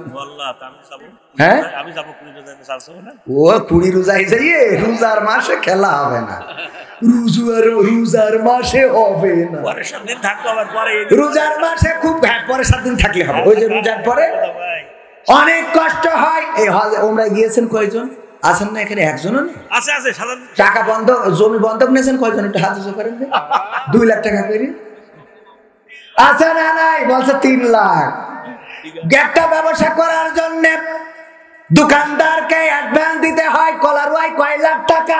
5 লাখ 10 লাখ 5 লাখ 10 লাখ 20 লাখ জায়গা বুঝে। হ্যাঁ জায়গা বুঝে 5 লাখ 10 লাখ 20 লাখ একদম যেটা চলে না, তাও 2 লাখ টাকা ওর কাছে দিয়ে তারপরে ব্যবসা করতে হয়। দোকানের শাটার লাগাইনো শেষ, আর আল্লাহ আপনার জীবনের শাটার টেনে দিলে ঘটে না? ঘটে না? কথা কয় না। অথচ একবার জীবনে আল্লাহর ঘর রাসূলের রওজাটা তাওয়াফ করার, জিয়ারত করার সুযোগ হলো না। এমন মুসলমান আমরা, একটা গরু বিক্রি করলে আজকেও আমাদের গ্রামে মাগরিবের নামাজ পড়ে চায়ের দোকানে একটু বসলাম, যে ঈশার নামাজটা পড়ে তারপরে একবারে বাড়ি যাব। ওই দোকানে বসে দেখি আলোচনা হচ্ছে আমাদের আজকে গরুটা খুব লসে বেঁচে ফেলা হয়েছে। কত? তা বলছে 1,95,000 টাকা। 1,95,000 টাকা বেঁচে, তাও লসে। এই একটা গরু বেঁচে 2 বার উমরা করা যায়। কয়বার? 2 বার। অথচ এই উমরা করার টাকা হয় না। আর মুসলমানেরা ওই জমি বন্ধক নেওয়ার টাকা হয়, সুদ ছাড়ার টাকা হয়। চেয়ারম্যান সাহেব, সুন্দর আছে, শোনেন দেখি মানুষ না না, আমার পাম দেওয়া লাগবে না। চেয়ারম্যান সাহেব, চেয়ারম্যান সাহেব এক কথার মানুষ কয় কথার। আমার কাছে লিখেছে, বন্দুকের গুলি মিস হইতে পারে কিন্তু আমার কথা না। সুবহানাল্লাহ বলবেন। আলহামদুলিল্লাহ। আপনি নেবেন বিয়ার জন্য দিয়েছেন কিনা এটা এখন? সবাই দিয়েছেন কিনা সেটা কম। যতটুকু আসছে ততটুকু। হ্যাঁ আলহামদুলিল্লাহ, ওইটা দরকার। চেয়ারম্যান হয়ে যদি নেয় তাহলে মান সম্মান থাকে। সেটা বলো কি ইউনিয়নবাসী। যাক আলহামদুলিল্লাহ। সুতরাং আমরা ইসলামী দল করব, ইসলামী আন্দোলন করব, কোরআনের দল করব, কোরআনের পক্ষে কথা বলব। আদেশ করেছেন কে? ইয়া আইয়ুহাল্লাযীনা আমানু হাল আদুল্লুকুম আলা তিজারাতিন তুনজিকুম মিন আযাবিন আলীম। আমার আল্লাহ বলছেন, ও ঈমানদারেরা, তোমরা যারা ঈমানের দাবিদার, যারা দাবি করো আমরা ঈমান এনেছি, তোমাদেরকে বলি তোমরা শোনো, তোমাদের এমন একটা ব্যবসার কি সন্ধান দিয়ে দেব যে ব্যবসা করলে কঠিন জাহান্নামের ভয়াবহ আযাব থেকে বেঁচে যাবে। কে প্রশ্ন করছে? আমাদের উত্তরটা কি? আমাদের উত্তর কি? আল্লাহ দাও। আমাদের উত্তর কি? আল্লামা সাঈদী বলছেন, পরকালের ময়দানে একজনের গুনার সওয়াব 2টাই সমান হয়ে যাবে। 2টা কি সমান? ও থাকবে আরাফ নামক এক জায়গায়। আল্লাহ রাব্বুল আলামিন একটু প্রশ্ন করবেন, ওগো আমার বান্দা, তোমার গুনাহ ও যা সওয়াব তা 2টাই সমান, তুমি কোনে যাবা? দুনিয়ার পরেও ছিল ব্যবসায়ী, ও বলবে আল্লাহ যেখানে গেলি আমার 2 পয়সা লাভ হবে সেখানে পাঠাই। দুনিয়ার পরে ছিল কি ব্যবসায়ী? ও খালি লাভ খোঁজে, যেখানে গেলে 2 পয়সা লাভ হবে সেখানে পাঠাও। তার মানে ব্যবসা সবাই পছন্দ করে না? করে না? ব্যবসাটা হলো হালাল আর সুদটা, কিন্তু আমরা এখন সুদটা পছন্দ করি, ব্যবসাটা ভালো লাগে না। কারণ ব্যবসায় লস আছে কিন্তু সুদে কোনো লস থাকে না রে। ঠিক না বেঠে? এই জন্য সুদ ছাড়ার লোক আছে না নাই? আবার সুদ খায়, খুব যুক্তি করে কয় আমি এখন সুদ খাই নে, আমি এখন লাভ খাই। ও লাভ খায়, ইন্টারেস্ট খায়, মুনাফা খায়। আবার কেউ বুদ্ধি করে কয় আমি তোমার কিন্তু সুদ দিচ্ছি না, টাকা যেটা দিচ্ছি এটা টাকা না, এটা কি, এটা হইলো ধান। 1 মণ ধানের দাম কত? 1000 টাকা। তাইলে আমি তোমার দিলাম কয় হাজার টাকা, কয় মণ ধান? তা বলছে 10,000 টাকা। কয় কে 10,000 টাকা? কয় মণ ধান দিলাম? বলছে 10,000 টাকা। গুইনে বলছে 10,000 টাকা। 10,000 টাকা? 1 মণ ধান 1000 টাকা, আমি তোমার দিলাম 10 মণ ধান। এটা টাকা না ধান? মনে মনে ধরো ধান। এই ধান আমি বেচে দেবো কবে? যেদিন 1500 টাকা মণ হবে ওই দিন বেচে দেবো, ওই দিন বেচে দেবো। বলছে তুমি বুঝবা কি করে? বলছে বাজারে যেই দিন সর্বোচ্চ দর উঠবে বুঝবা ওই দিন আমার বেচা শেষ। তোমার বলতে পারি আর না পারি, বুদ্ধি দেখে। যেদিন সর্বোচ্চ দাম উঠবে, মানে এই সিজনে ধানের দাম সর্বোচ্চ কত হইলো? 1800। এই কথার কথা 1800, তার উপরে উঠুক, যা ওঠে উঠুক, সরকার উন্নয়ন করেছে আলহামদুলিল্লাহ। এখন এই যে 1800 টাকা ও ওই দিন বেচা হয়ে গেছে। 1800 টাকা উঠেছে, তাহলে ও কয় মণ দিল? 10 মণ। কয় মণ হইল? 18,000 টাকা। 18 মণ হয় নাই। এইবার যে বলছে আমার 18,000 টাকা দাও, ধান তো বেচে দিছি, আমি সুদ খাবো না। ওদের আরো বড় জাহেল রে, বুদ্ধি দেখে কত বড় চালাক। বলছে এখন একজন যদি ডাইরেক্ট সুদ খায় তাও সে হয়তো 1000-100 টাকা নিলি 10,000-এ 1000 টাকা হবে। আর ওই এমন সুদ খেয়েছে যে আমি তোর ধান দিলাম আর বেচে দেবো, দাম উঠলি, ও দাম উঠার পরে বেচেছে 18,000, তার মানে 10,000 টাকায় 8,000 টাকা লাভ হয়ে গেল। ও আমার ভাইরা, এটা ডাইরেক্ট সুদ।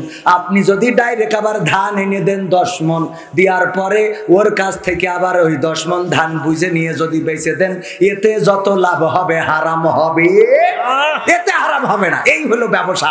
কারণ এই ধানটা একজন চাষ করেছে, চাষ করতে যে খরচ হয়েছে, সার বিক্রি হয়েছে, মাটি বিক্রি হয়েছে, ওই ধান কাটা, বান্দা, জোন খরচ হয়েছে, ঝাড়াতে কি অনেক কষ্ট খরচ হয়েছে না? আবার এই ধান বইয়ের জন্য ভ্যানের দরকার, ইজি বাইকের দরকার, তার মানে অনেক রিজিকের মধ্যে নিহিত। আর টাকা দিলেও ডাইরেক্ট ক্যাশ টাকা দিলে আর ক্যাশ টাকা নিলে এর মধ্যে আর কারো রিজিক আসে না। এই জন্য এই টাকা দিয়াটা হারাম আর ধান দিয়াটা হালাল। কথাটা কি বুঝেছেন? অনেকেই সুদটা বুঝতে পারে না।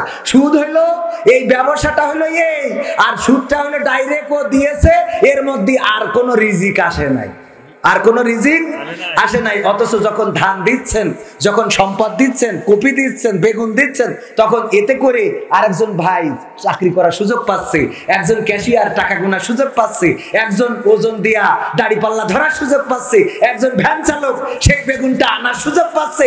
সব মিলাই রিজিক বেড়ে যাচ্ছে। বলেন সুবহানাল্লাহ। এই জন্য ব্যবসা হালাল আর সুদ হারাম। কথাটা কি বোঝা গেছে? ও আমার ভাইরা, আবার কিছু সুদখোর আছে। আবার আমির হামজা ভাই বলল, একজন মসজিদে বসে খালি তাসবিহ টানে, জিকির করে, আল্লাহ আল্লাহ আল্লাহ বলতেছে। তুমি এত যে মসজিদে পড়ে থাকো, তোমার কি কিছু করা লাগে না? বলছে না। বলছে কেন? বলছে ব্যাংকে ওই যে টাকা মেরে থুয়ে দিছি, মাস শেষে চলে আসে, উঠায় আনি, ওই দিয়ে ভাঙাই চুরাই খাই, আর আল্লাহ জিকির জিকির করি, আল্লাহ আল্লাহ আল্লাহ। বলছে ওইটা তো সুদ হয়ে যাবে। বলছে আমি মনে মনে করি হয়তো সুদ হবে, এই জন্য আমি ভাইটা আমার বোন নামে রেখে দিয়েছি। ওর বুদ্ধি আছে না? না, বোর নামে রাখিছি, যা হওয়ার ওর পথে। ও আল্লাহ, ওই আজের কথা মনে আছে তো? কিয়ামতের ময়দানে মাতার সন্তানের কথা ভুলে যাবে, স্বামী তার স্ত্রীর কথা ভুলে যাবে, ভাই তার বোনের কথা ভুলে যাবে। আল্লাহর রাসূলের স্ত্রী বিবি খাদিজা, বিবি আয়েশা রাদিয়াল্লাহু তাআলা আনহা, একদিন রাসূলকে ফিরতে দেরি হলো, নিজের চোখ দিয়ে অশ্রু ঝরে পড়ছে। আল্লাহর রাসূল সাল্লাল্লাহু আলাইহি ওয়াসাল্লাম এসে দেখেন বিবি খাদিজা রাদিয়াল্লাহু তাআলা আনহা কাঁদতেছেন। চোখের পানিটা মোছার চেষ্টা করলেন, বোঝা যায় না, যায় না। আল্লাহ রাসূল বুঝে ফেললেন, বলেন আয়েশা কান্না করছিলে কেন? আয়েশা রাদিয়াল্লাহু তাআলা আনহা বললেন, না তেমন কিছু না, তেমন তো কাঁদি নাই। আল্লাহ রাসূল বললেন আমার কাছে লুকায়ও না, কি এমন ঘটে গেল যে কান্না করছিলে? আল্লাহ রাসূলকে আম্মা আয়েশা রাদিয়াল্লাহু তাআলা আনহা বললেন, ওগো নবী, আপনার প্রতি আমার এতটাই ভালোবাসা, আপনি বাড়িতে ফিরতে দেরি হইলে আমার নিজের অজান্তে চোখ থেকে অশ্রু ঝরে, কেন জানি না এটা হয়। আল্লাহ রাসূল বললেন, কিয়ামতের দিন 3টা জায়গায় এই মহব্বত থাকবে। কয়টা জায়গায়? 3টা জায়গায় থাকবে। আল্লাহ রাসূলকে কেমন ভালোবাসতেন আমার মা বোনদের এই ওয়াজটা শোনার দরকার আছে। কোরআনের পাখি আজ অনেক আগে করে রেখেছেন, মা বোনদের একটু শোনার দরকার। আল্লাহ রাসূল সাল্লাল্লাহু আলাইহি সাল্লামকে আয়েশা এত ভালোবাসতেন রাদিয়াল্লাহু তাআলা আনহা। একদিন রাসূল গোসল করার জন্য এমন একটা চৌকিতে বসলেন, বসার পরে মাথার উপরে পানি ঢাললেন, পানি গড়িয়ে গেল রক্তের মতো, কি যেন দেখতে পেলেন। আল্লাহ রাসূল বললেন, আয়েশা, পানিতে রক্তের মতো কি যেন দেখা যায়, রক্তের দাগ যেন ভেসে যায়। আয়েশা বললেন, ওগো রাসূল, আপনি যখন গোসল করার জন্য চৌকিটার উপরে বসেছেন, তখন আমার অসাবধানতা বশত আমার পায়ের একটা আঙ্গুল চৌকির নিচেই পড়েছে, আর সেই আঙ্গুলটা ফেটে রক্ত বের হয়ে গেছে। ওই রক্তটা পানিতে ভেসে যাচ্ছে রাসূল, তাছাড়া কিছু নয়। আল্লাহ রাসূল তাড়াতাড়ি করে উঠলেন, চৌকিটা সরালেন, তারপরে আল্লাহ রাসূলের থুতু মুবারক আম্মা আয়েশা রাদিয়াল্লাহু তাআলা আনহার পায়ে লাগিয়ে দিলেন। বললেন, ওগো আয়েশা, আমার চৌকির তলা তোমার পায়ের আঙ্গুল পড়ে রক্ত, আঙ্গুল ফেটে রক্ত বের হয়ে গেল, একটি বারের জন্য চিৎকার চেঁচামেচি করলে না, সেই রক্ত পানিতে ভেসে গেল, অথচ তোমার থেকে একটু আহ পর্যন্ত শুনলাম না।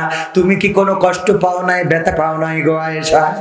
আয়েশা রাদিয়াল্লাহু তাআলা আনহা বললেন, ওগো বিশ্বনবী, এটা তো ছিল আমার একটা পায়ের আঙ্গুল, আমার কলিজাটা যদি আপনার চৌকির নিচে পড়তো, আর সেই কলিজা ফেটে যদি রক্ত বের হয়ে যেত, আর সেই রক্ত যদি পানিতে ভেসে যেত, একটা বারের জন্য বলতাম না, ওগো রাসূল, আপনি একটু উঠে দাঁড়ান, আমার কলিজাটা চৌকির পায়ের নিচেই পড়ে আমার কলিজাটা ফেটে রক্ত বের হয়ে যাচ্ছে।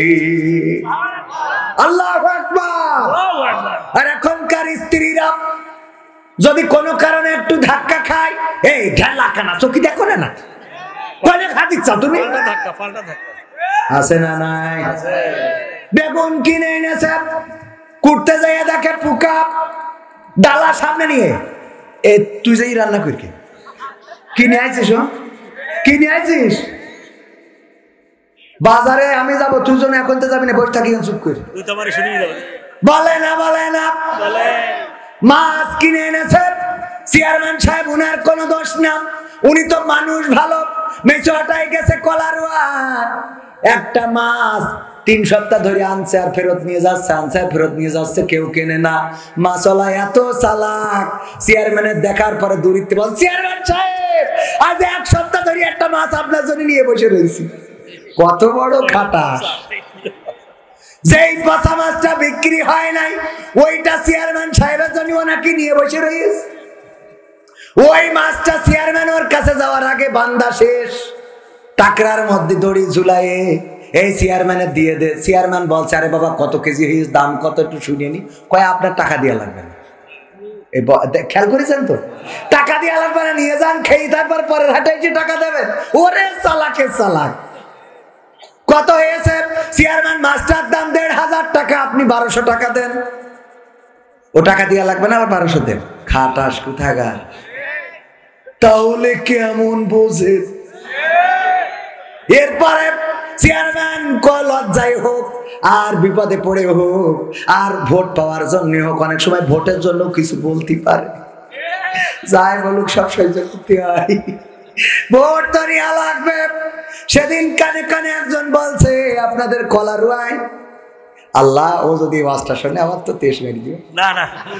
বলছে, হুজুর, ভোটে তো দাঁড়াইছি, মাহফিলের তো শেষ নেই, সব জায়গায় যাইয়ে যাইয়ে যদি 1000 করেও টাকা দিই, তাই 100টা মাহফিলে 1 লাখ টাকা কনে পাবো।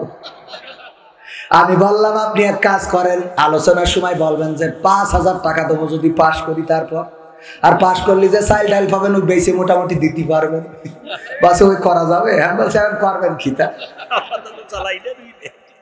কি বুদ্ধি দেবো? আচ্ছা বুদ্ধি দিয়ে, আর আমার কাছে অনেকে বুদ্ধি খোঁজে, এক বুদ্ধি কি বুদ্ধি দেবো? বুদ্ধি দিয়ে আর ভালো কিছু খুঁজে পেলাম না। এক বন্ধুর কাছে একজন বুদ্ধি খোঁজে, বলছে দোস্ত আমার একটা সৎ উপদেশ দে দিন। তা বলছে দোস্ত তোর বাড়ি কি রান্না করে বটি কাশি ছুরি এইগুলো আছে? তা বলছে আছে। বলছে ওইগুলো এখন তো রাখিস নি কেন? বলছে খাওয়ার দরকার হলে বাড়ি রান্না বান্না কমাই দে, তরকারি কুটা কমাই দে। কেন? তো বলছে হোটেলতে খা, তোর একটা সৎ উপদেশ দিলাম। বলছে আরে কেন, এটা তো কবি। বলছে এখন বলো স্বামী স্ত্রী গোলমাল হলি ওই স্ত্রীরা বটিতে নুনু কেটে নিচ্ছে। এর থেকে সৎ উপদেশ আজ জীবনে কেউ দেবে বলে আমার মনে হয় না। কত বড় সৎ উপদেশ দিয়া লোক, চিন্তা কর। বলেন কি লজ্জার কথা না? তাই এখন লজ্জার কথা হলো, এটা খারাপ উপদেশও না, কারণ এখন বেকায়দা হচ্ছে বলো। আপনিও সাবধান থেকে। হ্যাঁ ঠিক আছে, হ্যাঁ আলহামদুলিল্লাহ শান্তি আছে, শান্তি আছে, শান্তি শান্তি ওই মুখে মুখে থাকলে আছে, ভিতরে যাওয়াই হোক। আল্লাহ কবুল করে বলেন আমিন। কেমন ভালোবাসত আল্লাহর নবীর স্ত্রী আম্মা আয়েশা রাদিয়াল্লাহু তাআলা। আপনারা কষ্ট পাচ্ছেন নাকি? ওরে বাবা, আর অল্প একটু সময় ভাইরা আমার, আমি অসুস্থ মানুষ। আপনারা দেখেছেন আমার লাঞ্চ ইনফেকশন হয়েছে। গতকালকে 4টা প্রোগ্রাম করতে হয়েছে, কারণ রোজা এসে গেছে, প্রোগ্রাম বেশি। গতবার ভারতে গেছিলাম, দেখি ভারতে বসিরহাটের দরবার শরীফি কথা হচ্ছে। হাফেজরা বলতেছে রোজাটা যদি আর একটু আগায় আসতো তাহলে ভালো হইতো, আর বক্তারা বলছে রোজাটা যদি আর একটু পিছাই যাইতো তাহলে ভালো হইতো। বোঝেন, একজনের ক্ষতি হয় আর একজনের উপকার হয় না? হয় না? কারো রোগ হয় আর হাসপাতালে ইনকাম আছে না নাই? রোগ যদি না হয় ডাক্তার যাবে কোথায়? মাঝে মাঝে আমি 2-1টা ডাক্তারের দেখা হলি, ডাক্তার রোগ মুখ মানুষের হচ্ছে নাই, বলছে না আগের মতো নেই। আমি কই তাহলে তো বেকায়দা অবস্থা। আমাদের একটু দাওয়াত করি খান, দোয়া করি দোবানের যেন রুগী বেড়ে যায়। রোগ মুখ না হলে ডাক্তারদের বেকায়দা অবস্থা না? রোগ হওয়ার দরকার ডাক্তারদের জন্য। কারো আমার মৃত্যু, কারো একদিন মুখে হাসি ফুটাবে কোন কাফন বিক্রেতা একদিন আমার মৃত্যুকে কেন্দ্র করে কাফন বিক্রি করে কিছু চাল ডাল আটা কিনে নিয়ে বাড়ি যাবে। ঠিক না বেঠে? ওগো আমার ভাইরা, আম্মা আয়েশা রাদিয়াল্লাহু তাআলা আনহা আল্লাহর নবীকে কেমন ভালোবাসতেন এটা তো বুঝতে পারলেন। আর এখনকার নারীরা ভালো তো বাসে না, ওদের আবার স্বামী ভালো লাগে না। ওরা বলে স্বামী আমার যেমন তেমন, দেওরাই আমার মনের মতন গুরি। দেওরা ওর মনের মতন হয়েছে, স্বামী যেমন তেমন, দেওরা নাকি মনের মতো। এই দেখে আবার স্বামীরা গায় বউ আমার যেমন তেমন, শালি আমার মনের মতো। পাল্টা পাল্টি হামলা চলে না? চলে না? পাল্টা পাল্টি হামলা মামলা যদি চলে, এর মাঝখান দিয়ে খুশি হয় কিডা বলে? শয়তান খুশি হয়, কারণ শয়তান তো এইটাই চাচ্ছিল যে তোরা এই করে বেড়া, তুই শালি নিয়ে থাক আর দেওর নিয়ে থাক। অথচ দুইজনই যদি ওই দেওয়ার শালীরে বিয়ে করতো তাহলে 2 ভাই মিলে ভাইরা ভাই অতি পেত। সম্পর্কটা ভালো না খারাপ? সম্পর্কটা হালাল। আবার 2 বোন হয়তো যা যা, ওরে বাবা একই বাড়ি থাকা কত আনন্দ, কিন্তু ওদের তো এত সুখ হয় না। ঠিক না বেঠে? এত সুখ ভালো লাগে না। ওই আমার মা বোনেরা অনেকেই অনেক অকৃতজ্ঞ স্বামীদের প্রতি। আল্লাহ রাসূল বলেছেন নারীরা জাহান্নামে যে গিয়েছে বেশি, মেরাজ থেকে এসে দেখে বললেন নারীরা জাহান্নামে বেশি, সুতরাং বেশি করে সাদাকা করো। আল্লাহ রাসূলকে জিজ্ঞাসা করা হলো কারণ কি? কারণ 2টা। কয়টা কারণ? 2টা। 1 নম্বর কারণ হলো তারা তাদের স্বামীদের প্রতি কৃতজ্ঞ থাকে না। স্বামীদের প্রতি কৃতজ্ঞ থাকে না। আপনি পুরানো জামা কাপড় বেচে আছে না নাই? কোন পুরানো জামা কাপড়ের দোকানে পুরাতন 3 পিস কি পেয়েছেন? পুরাতন কোন মেয়ের কাপড়, পুরাতন শাড়ি না? নাই। মেয়েদের একটা পোশাক পাবেন না, যত পুরাতন কাপড় সব ছেলেদের।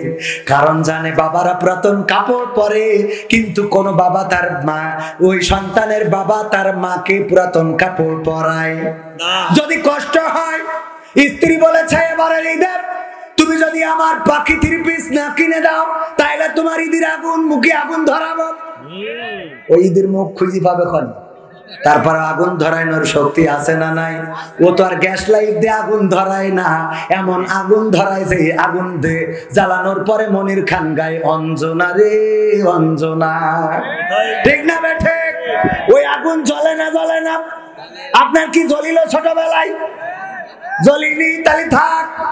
ছোটবেলায় জ্বলিনি এর মানুষ কমই আছে। আর খেয়াল করে দেখলাম, আজকেও দেখলাম আমার গ্রামে, আমি নাম বললে তো কাটি খুলে দেবে, দরকার নেই নাম বলার।